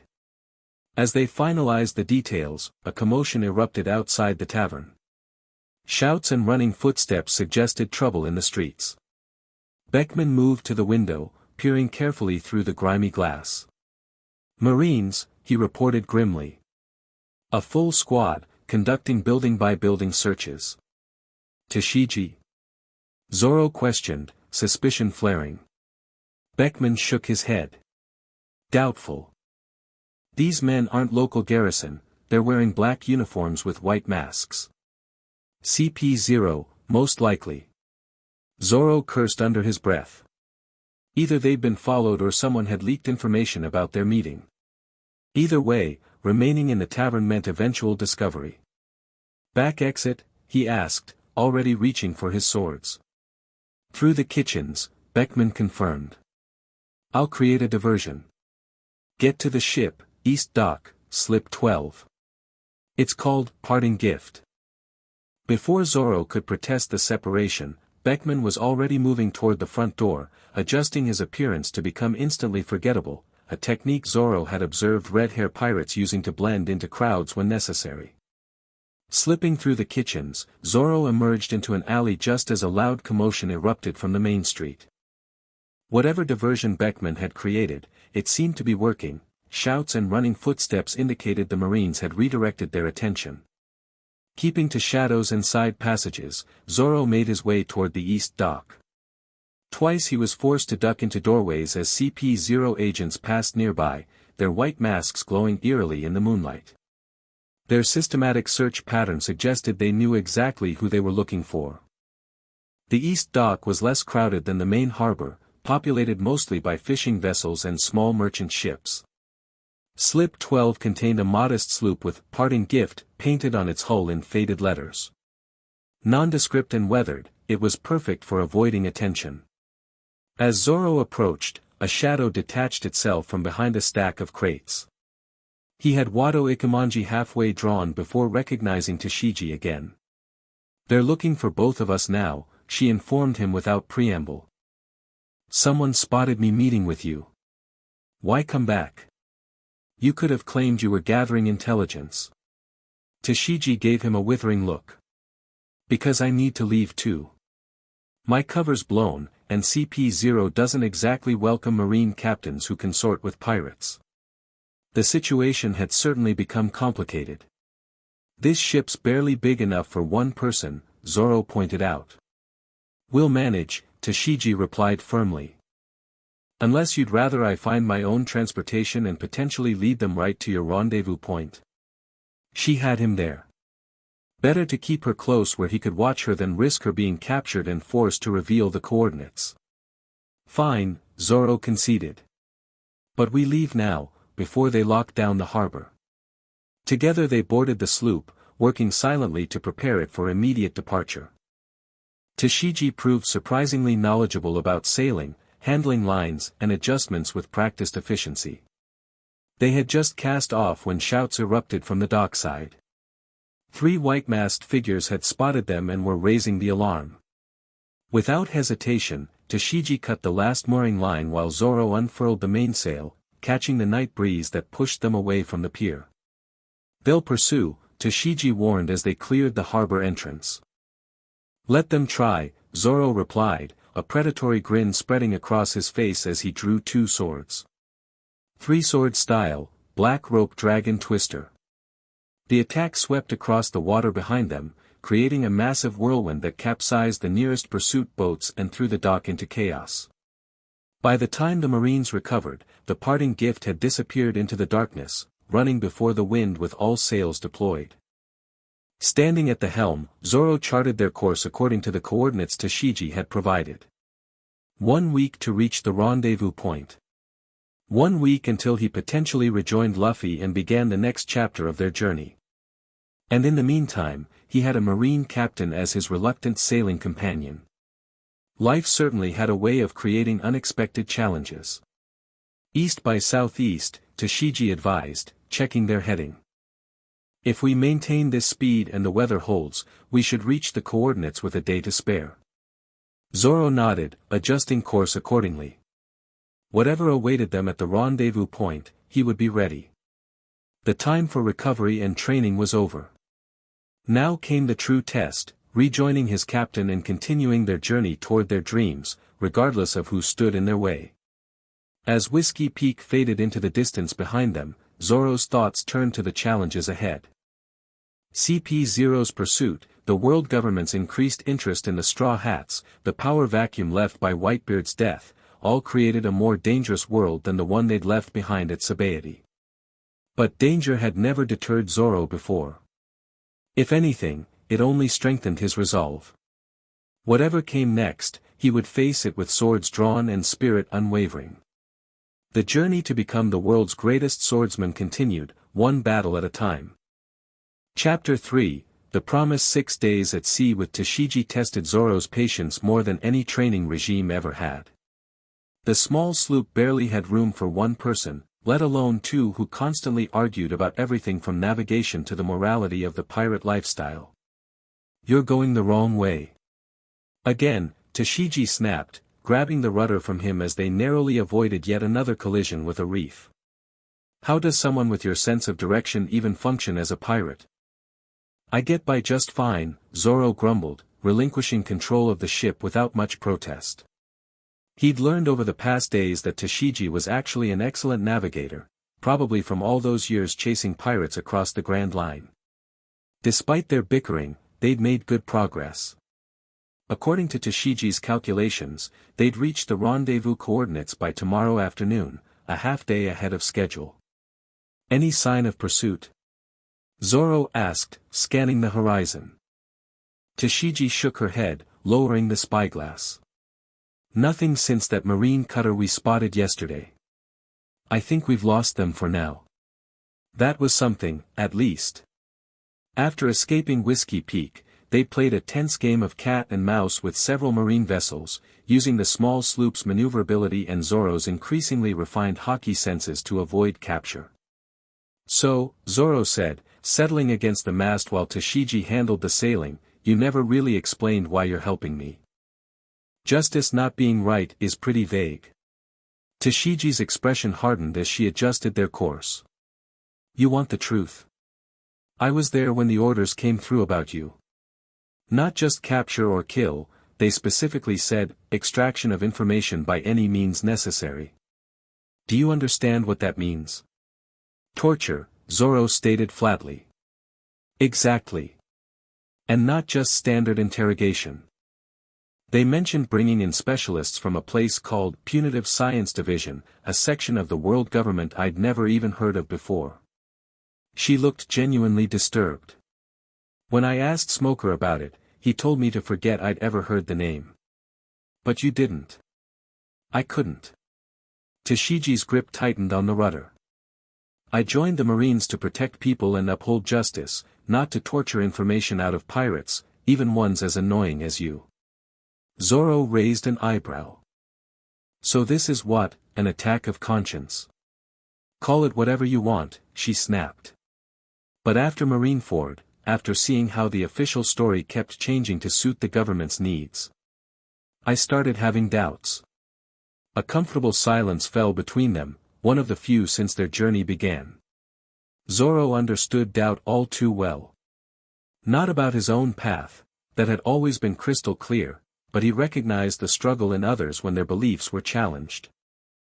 For what it's worth, he offered, having principles you won't compromise, that's not a weakness. Tashigi looked surprised at the unexpected support. Coming from the pirate who once lectured me about the way of the sword, that's almost a compliment. Don't get used to it, Zoro replied with a half-smile. Their conversation was interrupted by a distant boom, like thunder, but on a cloudless day. Both immediately tensed, scanning the horizon. There. Tashigi pointed southeast, where black smoke rose into the sky. Zoro's eyes narrowed as he made out the silhouettes of ships engaged in battle. Looks like a marine blockade intercepting something. Without discussion, they adjusted course to give the conflict a wide berth. Whatever was happening, getting involved would only delay them reaching the rendezvous point. As they sailed parallel to the distant battle, Zoro caught flashes of light and what appeared to be massive ice formations rising from the sea. Admiral-level combat, Tashigi identified grimly. That's Akiji's ice ability. Who would the Marines send an admiral to intercept? Zoro wondered aloud. Tashigi's expression darkened. After Whitebeard's death. Any number of powerful crews trying to claim territory. Could be anyone from the remaining emperors to up-and-coming super rookies. The battle raged for another hour as they continued on their course, gradually leaving it behind. Zoro couldn't shake the feeling that the conflict somehow connected to them, to Luffy and the Straw Hats, but without more information, there was nothing to do but press on. That night, as Tashigi slept in the small cabin, Zoro took watch under a blanket of stars. His thoughts drifted to his crew, wondering where each had landed after Kuma's attack at Sabaody. Had they all survived? Were they also making their way toward the rendezvous point? And Luffy, what had his captain done after learning about Ace? The newspapers had been suspiciously silent about Straw Hat's whereabouts since Marineford. Whatever happened, Zoro trusted Luffy's strength and determination. If anyone could weather this storm, it was his captain. Dawn broke with the cry of seagulls and the appearance of an island on the horizon, their destination, according to the coordinates. Sabaody Archipelago, Tashigi identified as they drew closer. Makes sense as a reunion point. It's where you were all separated. Zoro nodded, studying the distinctive bubble-producing mangrove trees that characterized the island. Fitting place to start again. They anchored the sloop in a secluded cove away from the main harbor, wary of marine patrols that regularly swept the lawless archipelago. According to the information Tashigi had provided, the Straw Hats were to meet at Shaki's Ripoff Bar, a known pirate haven run by a former pirate herself. This is where we part ways, Tashigi said as they secured the boat. I've done what I promised. The rest is up to you. What will you do? Zoro asked, surprisingly concerned about her fate now that she'd essentially deserted her post to help him. Find Smoker, report what I've learned about CP0's new directives. He'll know what to do next. She hesitated before adding, you should know, I haven't changed my mind about pirates or collecting your swords. This was about justice, not friendship. Zoro smirked. Wouldn't have it any other way. As Tashigi turned to leave, Zoro called after her. Hey. When she looked back, he continued, good luck with Smoker. And, thanks. She nodded once, then disappeared into the mangroves. Alone again, Zoro made his way toward Shaki's bar, taking care to avoid the main thoroughfares where marines or bounty hunters might recognize him. His time on Rizakana had improved more than just his swordsmanship. Moving silently through the underbrush came naturally now after weeks of hunting and being hunted by the island's predators. The bar looked exactly as he remembered, an unassuming building perched among the mangrove roots, its worn sign swinging gently in the breeze. Approaching cautiously, Zoro extended his senses, feeling for any threats or traps. Finding none, he entered. Shaki looked up from wiping glasses, her perpetually knowing smile widening slightly. Well, well. The first to arrive. You were expecting me? Zoro asked, hand instinctively dropping to his swords.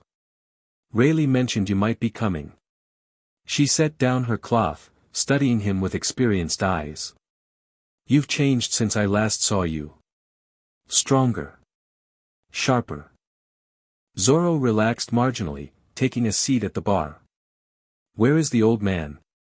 Training your captain, Shaki replied casually, as if mentioning the weather rather than dropping a bombshell. Rayleigh is with Luffy. Zoro couldn't hide his surprise. The Dark King, Roger's former first mate, personally training Luffy seemed almost too fortunate to believe. Shaki nodded, pouring him a drink without asking.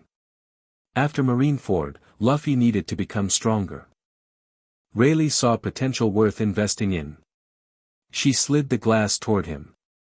Much like someone saw potential in you, I hear. Zoro accepted the drink, wondering just how much Shaki knew about his recent activities. When will Luffy arrive? Tomorrow, if all goes according to plan. She leaned against the counter. In the meantime, you should rest. You look like you've had quite the journey. Rest sounded appealing after days at sea with minimal sleep, but something in Shaki's too casual demeanor made Zoro hesitate. Who else knows about this meeting point? Just the Straw Hats, she assured him. And a select few allies. Like who? Before Shaki could answer, the door opened behind Zoro. He turned, hand already on Wado Ikamanji, to find himself facing Nico Robin. Hello, Zoro, she greeted with her characteristic small smile.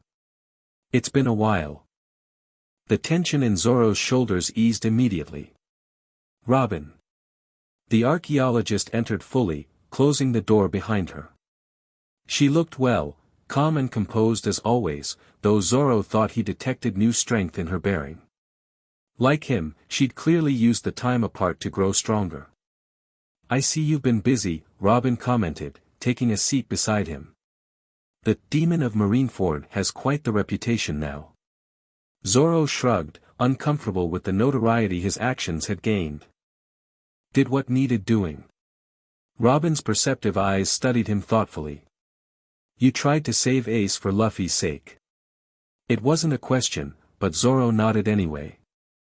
Succeeded too, from what I hear. Though not without cost. The death of Whitebeard still weighed on him, despite the old pirate's choice to sacrifice himself for his crew. The world has changed because of what happened there, Robin said softly. Power balances shifted. Territories realigned.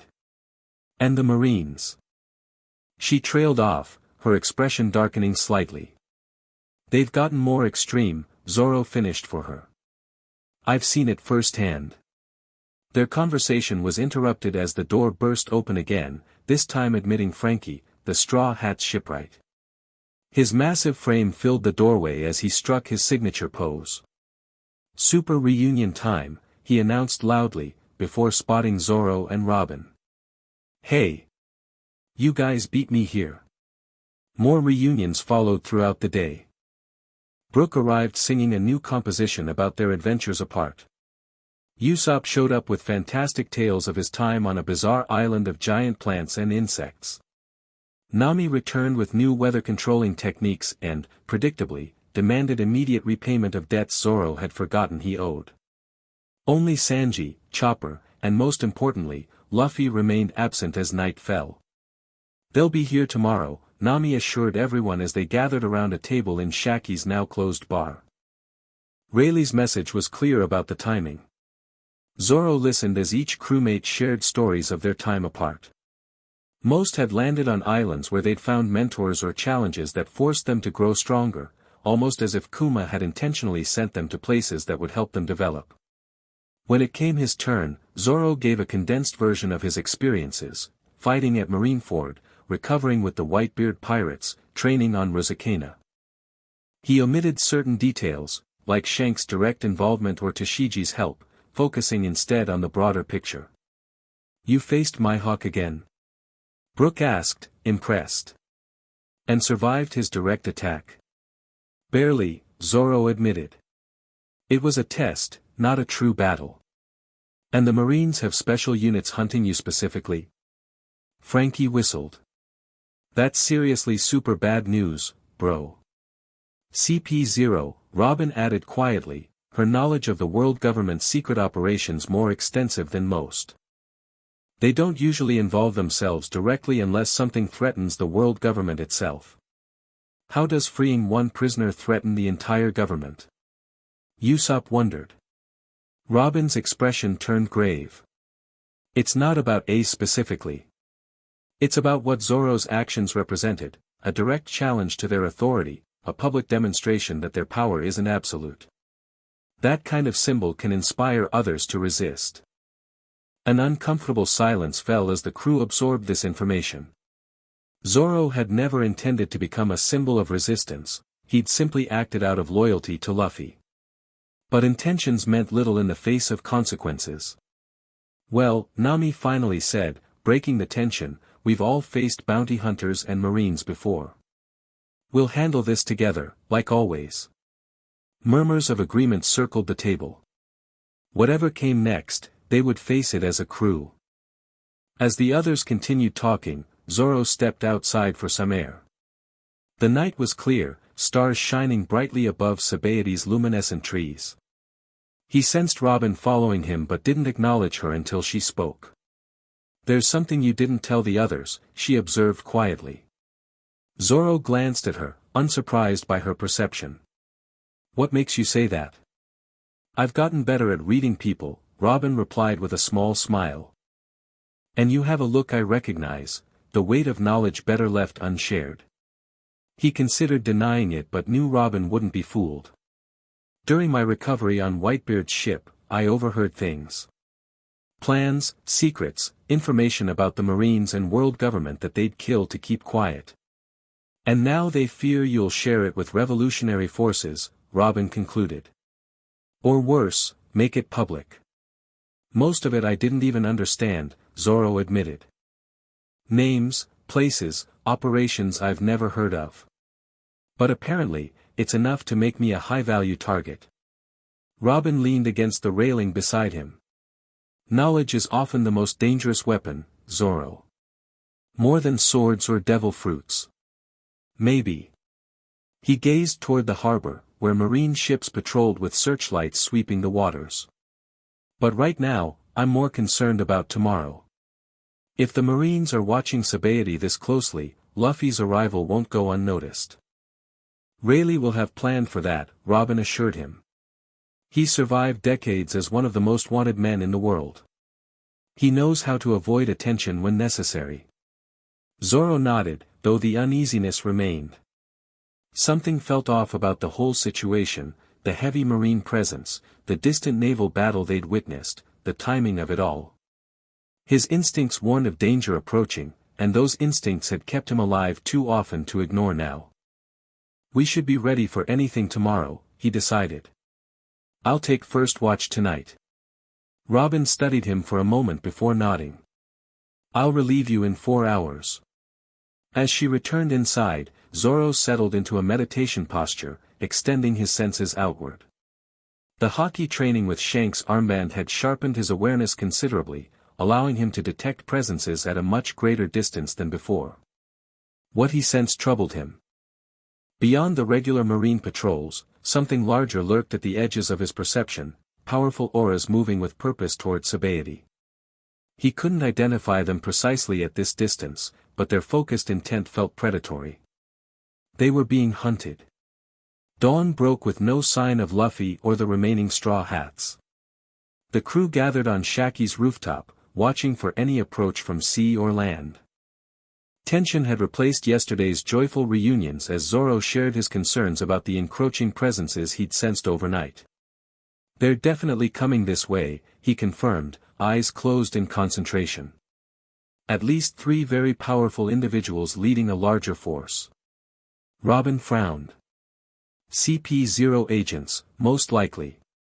They typically operate in teams of 3 for high-priority targets. But how did they find us? Nami questioned. The rendezvous point was supposed to be secret. No one had a good answer for that, though suspicious glances were cast in all directions. Trust, once the crew's foundation, had been strained by their long separation and the increased stakes. It doesn't matter how they found us, Zoro stated firmly. What matters is protecting Luffy when he arrives. He'll be focused on reuniting, not defending against an ambush.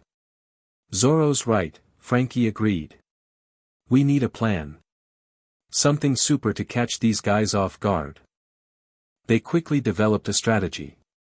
Rather than waiting passively at Shaki's, they would spread out across key arrival points around Grove 13, creating a perimeter that would allow them to spot both Luffy and any approaching threats. Shaki agreed to maintain the bar as a fallback position, while the crew deployed in pairs for better coverage. Zoro and Robin took the harbor area, where Luffy was most likely to arrive by sea. Usopp and Frankie positioned themselves near the central shopping district, a probable land route. Brook and Nami covered the paths leading from the lawless zones, knowing Luffy's tendency to find trouble. Remember, Zoro cautioned as they separated, the priority is getting Luffy and the others safely to the Thousand Sunny. We're not here to fight the world government, not today. As he and Robin settled into a watchful position overlooking the main harbor, Zoro continued monitoring the approaching presences with his haki. They were closer now, their strength becoming more distinct. What he sensed made him increasingly uneasy. These aren't just CP0 agents, he murmured to Robin. One of them feels like an admiral. Robin's expression tightened. That would be unprecedented. Admirals don't typically involve themselves in capture operations unless what? Unless they're expecting something bigger than just apprehending a few pirates, she finished grimly. Zoro's hand instinctively moved to his swords. Like what? Before Robin could answer, a den mushi they'd been using to communicate with the others activated. Usopp's panicked voice came through, Marines everywhere. They're conducting building-by-building searches with sea stone nets. This isn't a capture operation, it's a full lockdown of Sabaody. Similar reports came in from Nami and Brook. Every grove was being systematically searched, with particular focus on areas pirates typically frequented. They're not just looking for us, Robin realized. This is a coordinated operation targeting all pirates on Sabaody. But why now? Zoro questioned. What's changed? The answer came from an unexpected source, a newspaper discarded nearby. Robin retrieved it, her eyes widening as she read the headline, Revolutionary Army declares open war on world government, dragon allies with remnants of Whitebeard pirates. This was what we sensed yesterday, Zoro realized. That naval battle, it must have been the first engagement. Robin quickly scanned the article. According to this, Dragon has officially declared the world government illegitimate following the events at Marineford. He's calling for a global uprising against the celestial dragons and has formed an alliance with Marco and the remaining Whitebeard commanders. And they think we're part of it, Zoro concluded. Because of my connection to Whitebeard's crew after Marineford. Precisely. They're assuming the Straw Hats are coordinating with both the revolutionaries and Whitebeard's forces. Robin's tone grew urgent. This is worse than we thought. They're not just hunting us, they're trying to prevent a strategic alliance they believe is forming here today. Zoro cursed under his breath. Their simple reunion had been misinterpreted as something far more threatening, triggering a response far beyond what they'd prepared for. We need to warn Luffy, Zoro decided. He can't sail into this trap. Robin nodded. But how? We have no way to contact him at sea. Before Zoro could suggest a solution, a massive explosion rocked the far side of Sabaody. Smoke rose from what appeared to be Grove 46, the opposite end of the archipelago from their position. What was that? Robin wondered, already using her devil fruit powers to sprout eyes at a better vantage point. A distraction, Zoro realized, as his haki detected a familiar presence approaching rapidly from the direction opposite the explosion. Luffy's coming, from the west. Sure enough, a small vessel was racing toward the harbor, expertly navigating between marine patrol ships that had redirected toward the explosion. Aboard stood a figure Zoro would recognize anywhere, his captain, Monkey D. Luffy. But Luffy wasn't alone. Beside him stood Silver's Rayleigh, the Dark King himself, deflecting cannon fire with casual swings of his sword. And at the helm, guiding the ship through the chaos, was the Straw Hat's cook, Sanji. They planned this, Robin observed with admiration. The explosion was their diversion. Smart, Zoro acknowledged, already moving toward the dock where they'd likely land. But it won't fool the admirals for long. They reached the landing point just as Luffy's vessel pulled alongside. The captain leaped ashore with his characteristic energy, a massive grin spreading across his face as he spotted Zoro and Robin. Zoro! Robin! He shouted joyfully, stretching his arms to wrap them both in a rubber embrace. You made it. Of course we did, Zoro replied, unable to suppress a smile despite the circumstances. No matter what had changed in the world, Luffy remained fundamentally the same, the eye of the storm, unchanging while chaos swirled around him. As Sanji and Rayleigh joined them on the dock, Chopper appeared from below decks, completing their crew's reunion. Brief greetings were exchanged before Zoro cut to the urgent matter. We need to leave immediately, he stated firmly. The entire archipelago is being locked down. Marines everywhere, including an admiral-level presence approaching. Rayleigh nodded grimly. I sensed them. Kizaru, if I'm not mistaken, with a substantial force at his command. Where's Sunny? Luffy asked, immediately grasping the situation. Grove 42, hidden in a cove Shaki recommended, Robin replied. The others should be heading there now according to our contingency plan. Then let's go. Luffy declared with characteristic decisiveness. Rayleigh, thanks for everything. The Dark King smiled. Save your thanks for when you reach the New World, Luffy. I'll handle things here and buy you some time. As they prepared to depart, Zoro pulled Rayleigh aside. If it's Kizaru coming. I know, Rayleigh acknowledged. We've faced each other before. I can keep him occupied long enough for you to escape. Zoro nodded in respect. Even in his 60s, Rayleigh remained one of the most formidable warriors on the sea. If anyone could hold off an admiral, it was the Dark King. Their group moved swiftly through back alleys and service tunnels that Shaki had informed them about, avoiding the main thoroughfares where marine search parties operated. Luffy, surprisingly, followed directions without the usual impulsive detours, another sign of his growth during their time apart. As they traversed Grove 27, Zoro suddenly halted, his haki senses flaring a warning. Company, he murmured, drawing Wado Ikemonji. Coming in fast from the north. The others immediately tensed, forming a defensive circle. Moments later, a figure in a white mask dropped from the trees above, a CP0 agent, exactly as Robin had predicted. Straw Hat Luffy and the Demon of Marineford, the agent stated tonelessly. Your journey ends here. More agents emerged from surrounding positions, at least a dozen, all wearing the distinctive masks of the world government's elite force. Their synchronized movement spoke of extensive training and coordination. Guys, go on ahead, Zoro ordered, stepping forward with all three swords drawn. I'll handle them. No way, Luffy countered immediately. We just got back together. We fight as a crew now. Captain's right, Sanji agreed, lighting a cigarette calmly despite the tension. Besides, I've been itching to test my new techniques on worthy opponents. Without further discussion, the Straw Hats prepared for battle. Luffy cracked his knuckles, his body shifting into the distinctive stance of Gear Second. Steam rose from his skin as he activated the technique, moving with blinding speed to engage the nearest agents. The battle erupted across the grove.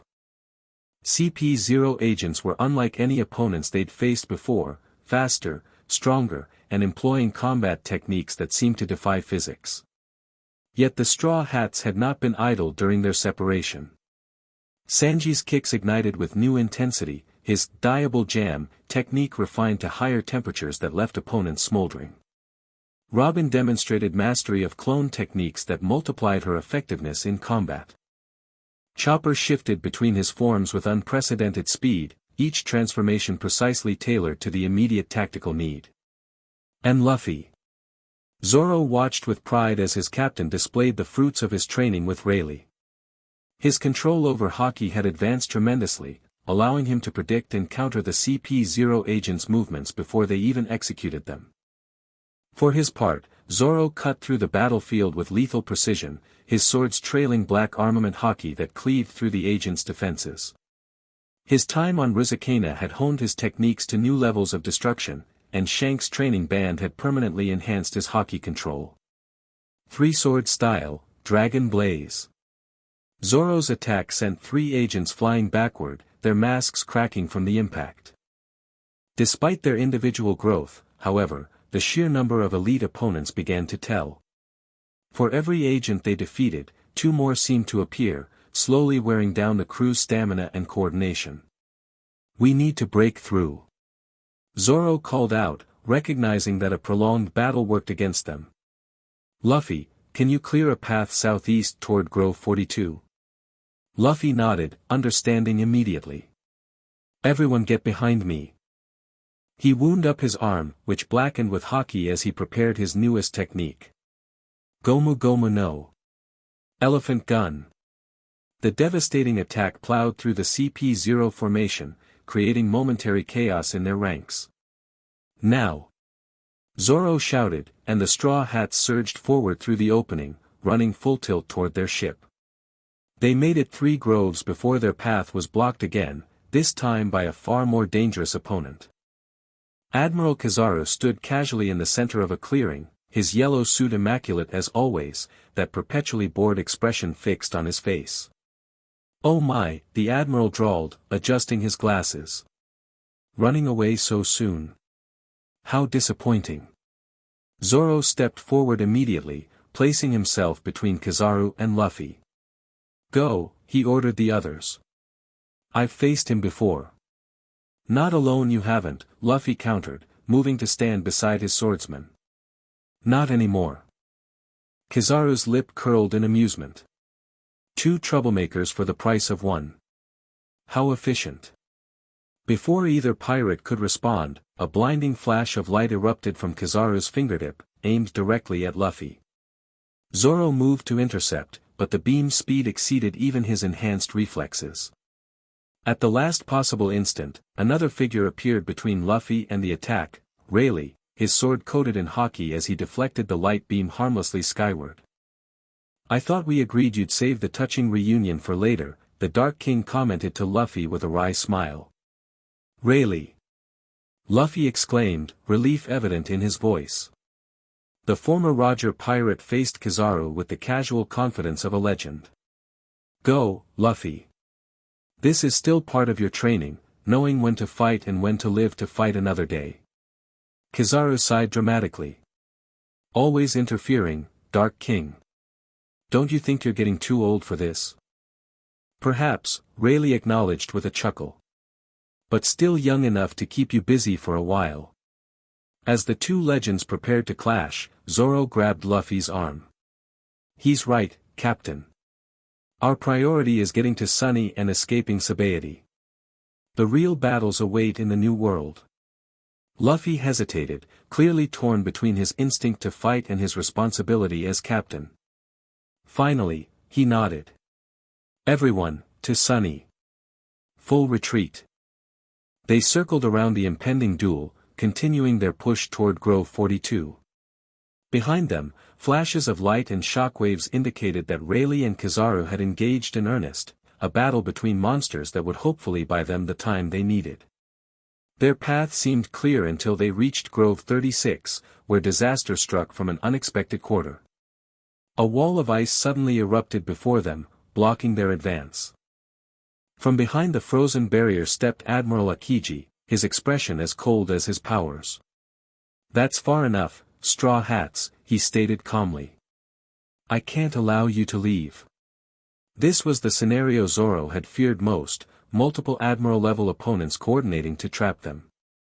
With Rayleigh occupied keeping Kizaru at bay, they faced Akiji without similar backup. Guys, Zoro said quietly, get ready to scatter if this goes badly. Priority is reaching Sunny, whoever makes it helps the others. Luffy cracked his knuckles, steam rising from his gear's second form. Akiji. Last time we faced each other, I couldn't do anything. Let's see if that's still true. The Admiral studied Luffy with unusual intensity. You've grown stronger, Straw Hat. But strength alone isn't enough against what's coming. Before anyone could question this cryptic statement, Akiji acted. Ice Age. The ground beneath them instantly froze, spreading outward with frightening speed. The Straw Hats leaped to avoid being flash frozen, but the attack was merely the opening move. Akiji's combat prowess matched his reputation, methodical, overwhelmingly powerful, and strategically brilliant. Each ice construct he created served multiple purposes, attacking, defending, and controlling the battlefield's geometry simultaneously. Luffy landed the first significant blow, a hockey-infused punch that actually cracked Akiji's typically reforming ice body. The Admiral's eyes widened slightly in surprise before narrowing in renewed focus. Interesting, he commented before counterattacking with even greater intensity. Zoro joined the assault, his swords enhanced with armament hockey to prevent them freezing upon contact with Akiji's body. Three-sword style, Purgatory Onigiri. The attack connected, slashing deep gouges across Akiji's chest. In a normal opponent, the wounds would have been instantly fatal. For a Logia user of Akiji's caliber, they were merely inconvenient, sealing with fresh ice almost immediately. The rest of the crew contributed what they could. Sanji's flame-enhanced kicks created momentary openings in Akiji's defenses. Robin's multiple arms restrained the Admiral's movements at critical junctures. Chopper, in his heavy point, delivered powerful blows to ice constructs to create escape routes when needed. Despite their coordinated efforts, however, the battle's momentum gradually turned against them. Akiji seemed tireless, each attack flowing seamlessly into the next, while the Straw Hats began showing signs of fatigue from their earlier encounter with CP0. During a brief respite as they regrouped behind a fallen tree, Zoro noticed something odd about Akiji's attack pattern. The Admiral was methodically herding them, not toward marine reinforcements as expected, but toward the coastline of Grove 41, adjacent to where Sunny was hidden. He's pushing us toward our ship, Zoro murmured to Luffy. But why? Luffy frowned, his intuition catching the same inconsistency. Maybe it's a trap. Maybe, Zoro agreed. Or maybe. He didn't finish the thought as Akiji launched another massive attack, forcing them to scatter again. This time, however, Zoro deliberately moved in the direction the Admiral seemed to be hurting them, watching carefully for Akiji's response. Sure enough, the ice attacks in that direction were less lethal, more focused on controlling movement than causing harm. It was subtle, but to Zoro's combat-trained senses, the difference was clear. Taking a calculated risk, Zoro sheathed two of his swords, keeping only Wado Ikemonji drawn as he approached Akiji directly. "You're not really trying to capture us, are you?" he challenged quietly, pitched for the Admiral's ears alone. Akiji's expression remained impassive, but his next words confirmed Zoro's suspicion. "The Marine Pursuit Unit approaching from the north is not under my command. They answer directly to Fleet Admiral Sengoku and have orders that I find excessive." "You're helping us escape," Zoro realized, keeping his guard up despite the conversation. "Why?" "Let's call it an investment in a different future," Akiji replied cryptically. "One that doesn't involve the world government's current methods." Their exchange was interrupted as Luffy launched another attack, which Akiji casually deflected. "Your captain is impressive," the Admiral commented. "But you need to leave now. Grove 42, Northeastern Cove.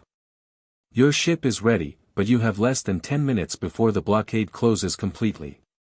Understanding dawned on Zoro. Tashigi had mentioned Marines questioning orders, developing doubts about the world government's direction.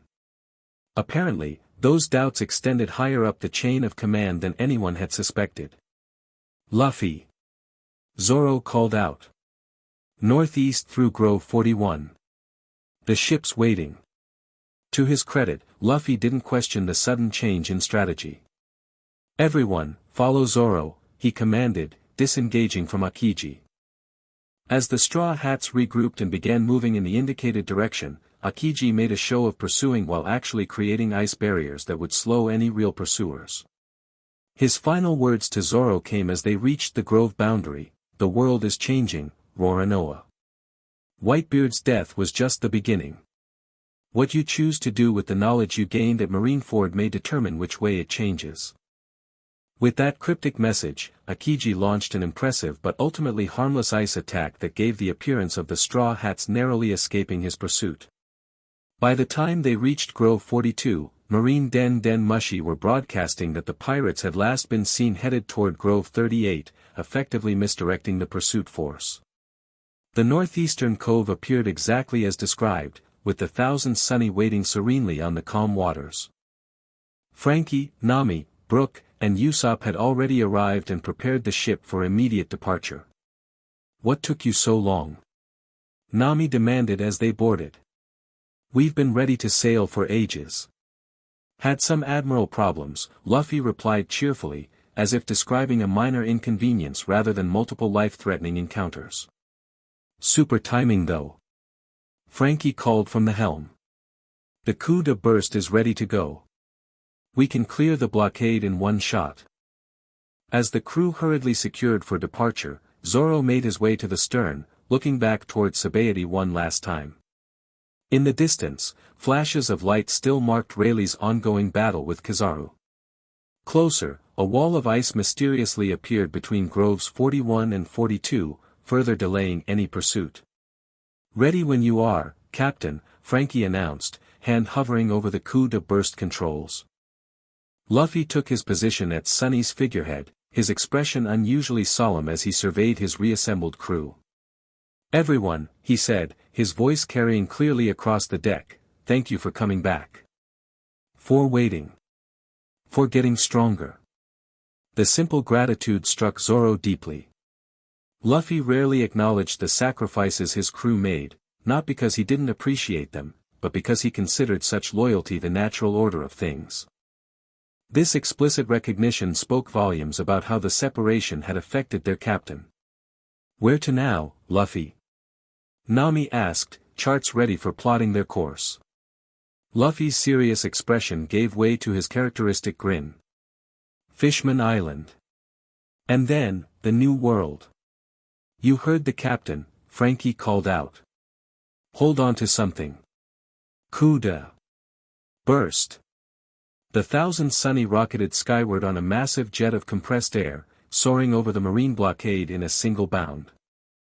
From their elevated position, Zoro could see the entire archipelago, including the substantial marine forces converging on their former position. As they began their descent toward open water, a sense of completeness settled over Zoro. The crew was reunited. Their journey would continue. Whatever challenges the new world held, they would face them together, stronger than before. Luffy joined him at the railing as Sunny splashed down miles from Sabaody, beyond immediate pursuit. "So," the captain said casually, "heard you went to Marineford and caused trouble without me." Zoro smirked. "Someone had to represent the crew." "Ace told me what you did," Luffy continued, his tone uncharacteristically serious. "That you faced Sengoku, Akainu, all of them, for my brother." "Would have done the same for any of us," Zoro replied simply. Luffy nodded, understanding completely. "That's why you're my swordsman." He extended his fist. Zoro bumped it with his own, their usual casual gesture carrying deeper meaning after all they'd been through. No further words were needed between captain and first mate, regardless of Zoro's protests about the title. As Sunny settled into a steady course toward Fishman Island, the rest of the crew gathered to properly celebrate their reunion. Sanji prepared a feast, Brook played joyful melodies, and tales were exchanged of their respective adventures during their time apart. Zoro participated in the festivities but kept one eye on the horizon, where marine ships would eventually appear. Akiji's warning echoed in his mind, the world was changing, and the knowledge Zoro carried might influence that change. He wasn't sure what to make of that yet, but he knew one thing with absolute certainty: whatever came next, the Straw Hats would face it together. The demon of Marineford had rejoined his crew. The real adventure was just beginning. 3 months later, the Thousand Sunny cut through the rough waters of the New World, having successfully navigated Fishman Island and entered the second half of the Grand Line. The crew had settled back into their rhythms, their enhanced individual strengths combining into a formidable whole. Zoro stood at the bow, 3 swords at his hip, watching the approaching island through narrowed eyes. According to Nami's calculations, they would reach it by nightfall, their first proper New World destination since entering this treacherous sea. "Still worried about marine pursuit?" Robin asked, joining him at the railing. Zoro shook his head. "Not marine specifically. But something feels off about this island."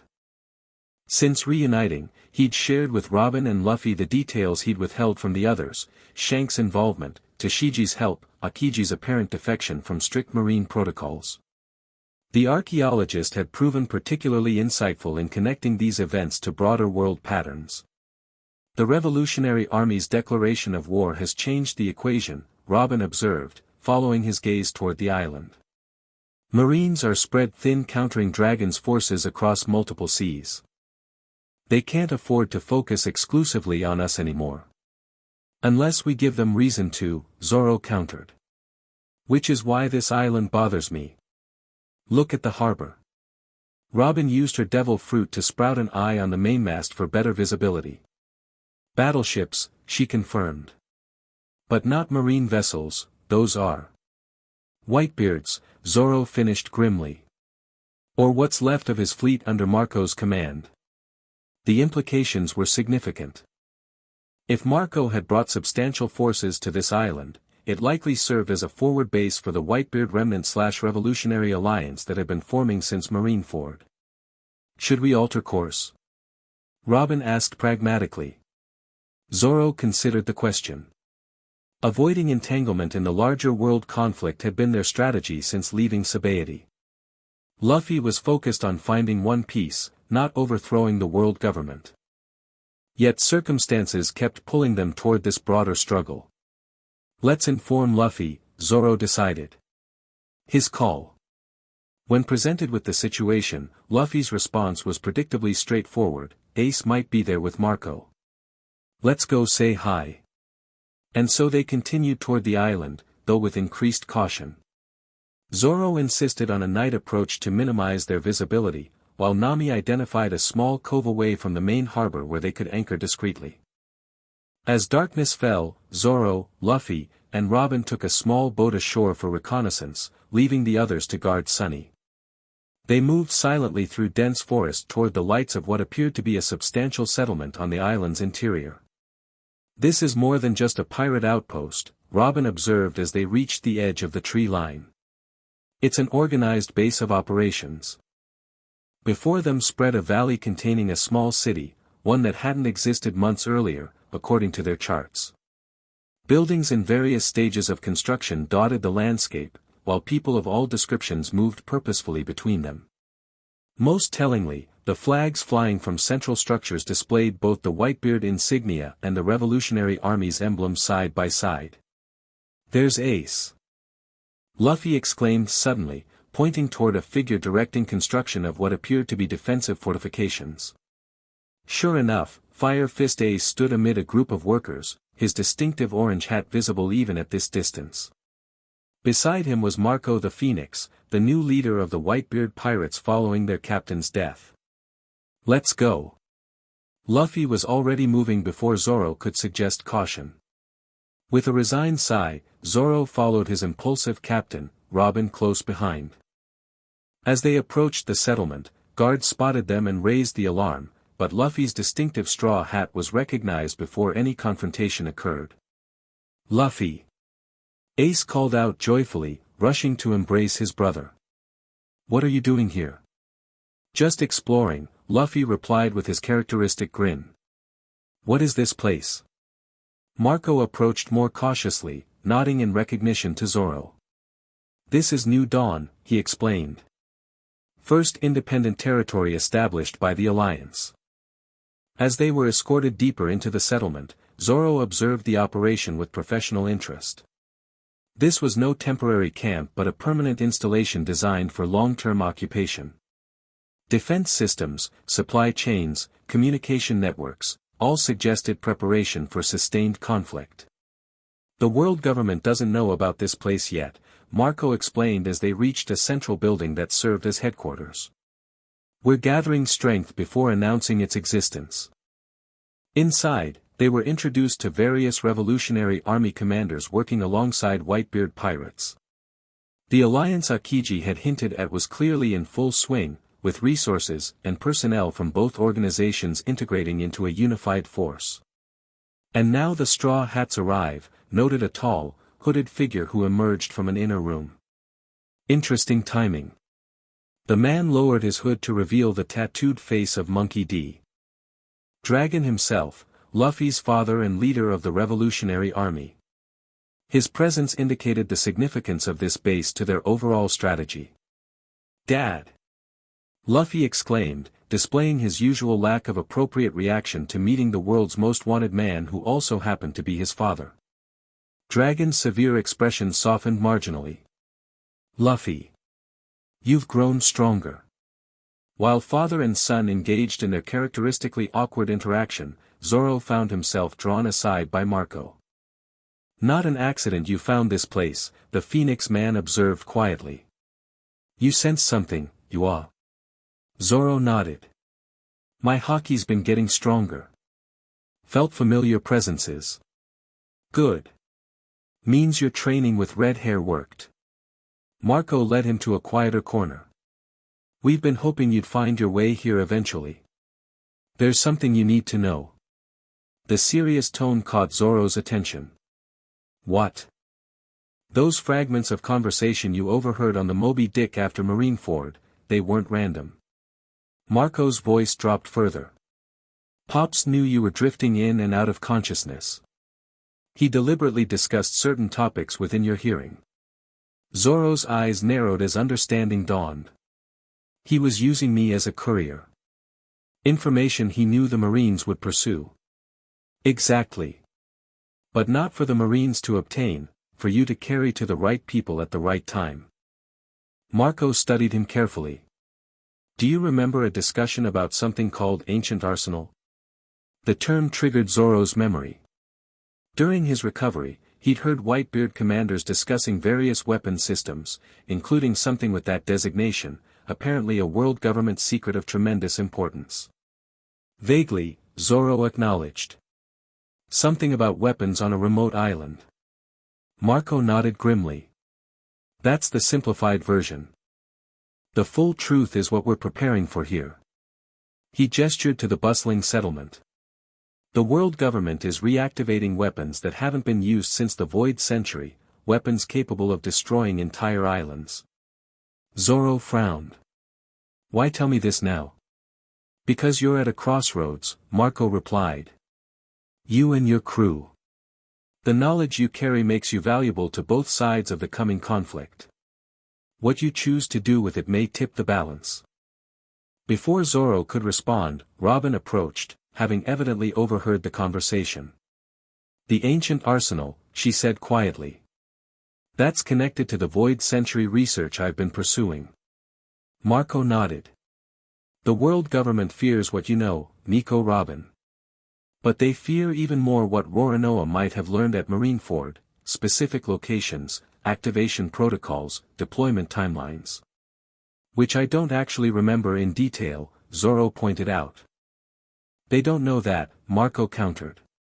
And even fragments could be valuable in the right hands. The implications settled heavily on Zoro's shoulders.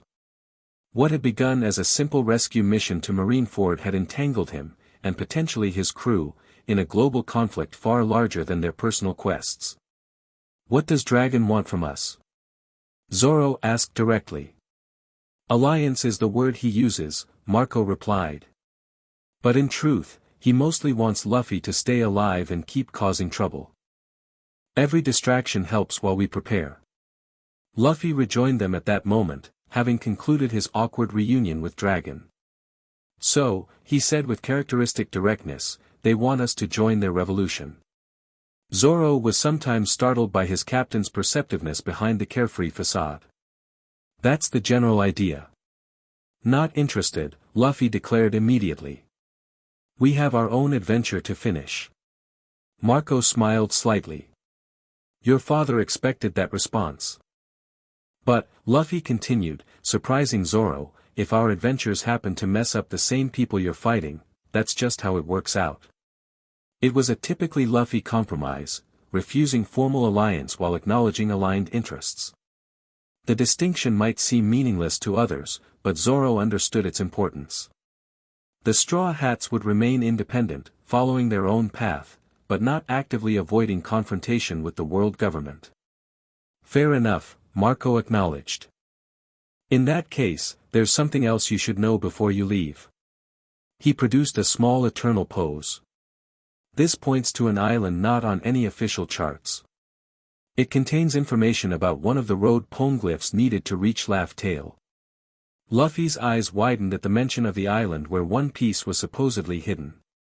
Really? Pops knew about it but never pursued it himself. Said it was meant for the next generation. Marco handed the eternal pose to Luffy. Consider it thanks for what you did at Marineford, both of you. As they prepared to depart, Ace pulled Zoro aside for a private word. I never properly thanked you, Fire Fist said earnestly. What you did at Marineford, facing those monsters alone for Luffy's sake, I'll never forget it. Zoro shrugged uncomfortably. Did what needed doing. Well, if you ever need anything at all, you have allies in the Whitebeard pirates. Ace gripped Zoro's shoulder firmly. That's a promise. The return to Sunny occurred without incident, though Zoro remained vigilant for potential surveillance. Once aboard, Luffy shared their discoveries with the rest of the crew, including the eternal pose to the mysterious island. So we're not joining the revolution, but we're heading to an island that helps us find One Piece faster, which might annoy the world government anyway. Usopp clarified, looking both excited and terrified. Sounds about right, Luffy confirmed cheerfully. Nami examined the eternal pose with professional interest. According to this bearing, the island is about 2 weeks' sail from here, assuming favorable winds. Do we trust this information? Sanji asked pragmatically, lighting a cigarette. Could be a trap. It's not, Robin stated with unusual certainty. The Revolutionary Army has been searching for the road poneglyphs for years. If Dragon is sharing this location, it's genuine. The decision was made with typical Straw Hat efficiency, they would follow the eternal pose while maintaining their independence from the larger conflict. Zoro approved of the approach, though he couldn't shake the feeling that their path would inevitably intersect with the coming war. That night, as they sailed away from New Dawn under star-filled skies, Zoro found himself again at the bow, meditating on all that had transpired since his solo journey to Marineford. What had begun as a simple act of loyalty to his captain had rippled outward, affecting the world in ways he never anticipated. Troubled thoughts? Robin asked, joining him once more. Just reflecting, Zoro replied. On choices and consequences. Ah, philosophy from our swordsman, she teased gently. A rare indulgence. Zoro smiled slightly. Don't get used to it. They stood in comfortable silence for a while, watching the moonlight play across the waves. Finally, Robin spoke again, her tone serious. The knowledge you gained at Marineford, what will you do with it if you ever remember the details? Zoro considered the question carefully. I'm not a revolutionary, he said eventually. Not fighting to change the world. Just to become the greatest swordsman and help Luffy become Pirate King. But? Robin prompted, sensing the unspoken qualification. But I won't stand by if innocent people suffer because of what the world government is planning. Zoro's hand rested on Wado Ikemanji's hilt, a gesture of resolve. If those memories ever become clear enough to matter, I'll make sure they reach people who can use them properly. Robin nodded, understanding completely. For a man who claims to have no interest in politics, you've become quite central to them. Not by choice, Zoro grumbled. Few who change the world do so by choice, Robin observed. Most simply stand for what they believe in when the moment demands it, as you did at Marineford. The conversation ended there, but its implications lingered. As the Thousand Sunny sailed toward unknown adventures, Zoro accepted that his actions at Marineford had forever altered his path. The world had taken notice of the demon of Marineford, and with that attention came both opportunity and danger. Whatever came next, Zoro would face it as he always had, swords drawn, spirit unwavering, loyal to his captain and crew above all else. The promise he'd made when first setting out to sea remained unchanged, to become the greatest swordsman in the world. But now that journey was interwoven with larger conflicts, higher stakes, and global consequences. In the end, Zoro decided, it didn't really change anything fundamental. His duty remained clear: protect his crew, follow his captain, and cut down anyone who threatened their dreams. The politics of nations and the schemes of rulers were secondary concerns at best. Let the world tremble at the name Demon of Marineford if it wished. Roronoa Zoro would continue forward, eyes fixed on his goal, 3 swords ready for whatever challenges arose along the way. After all, a promise was a promise. The end. Thank you for watching this video. Please be sure to subscribe to our channel and like this video.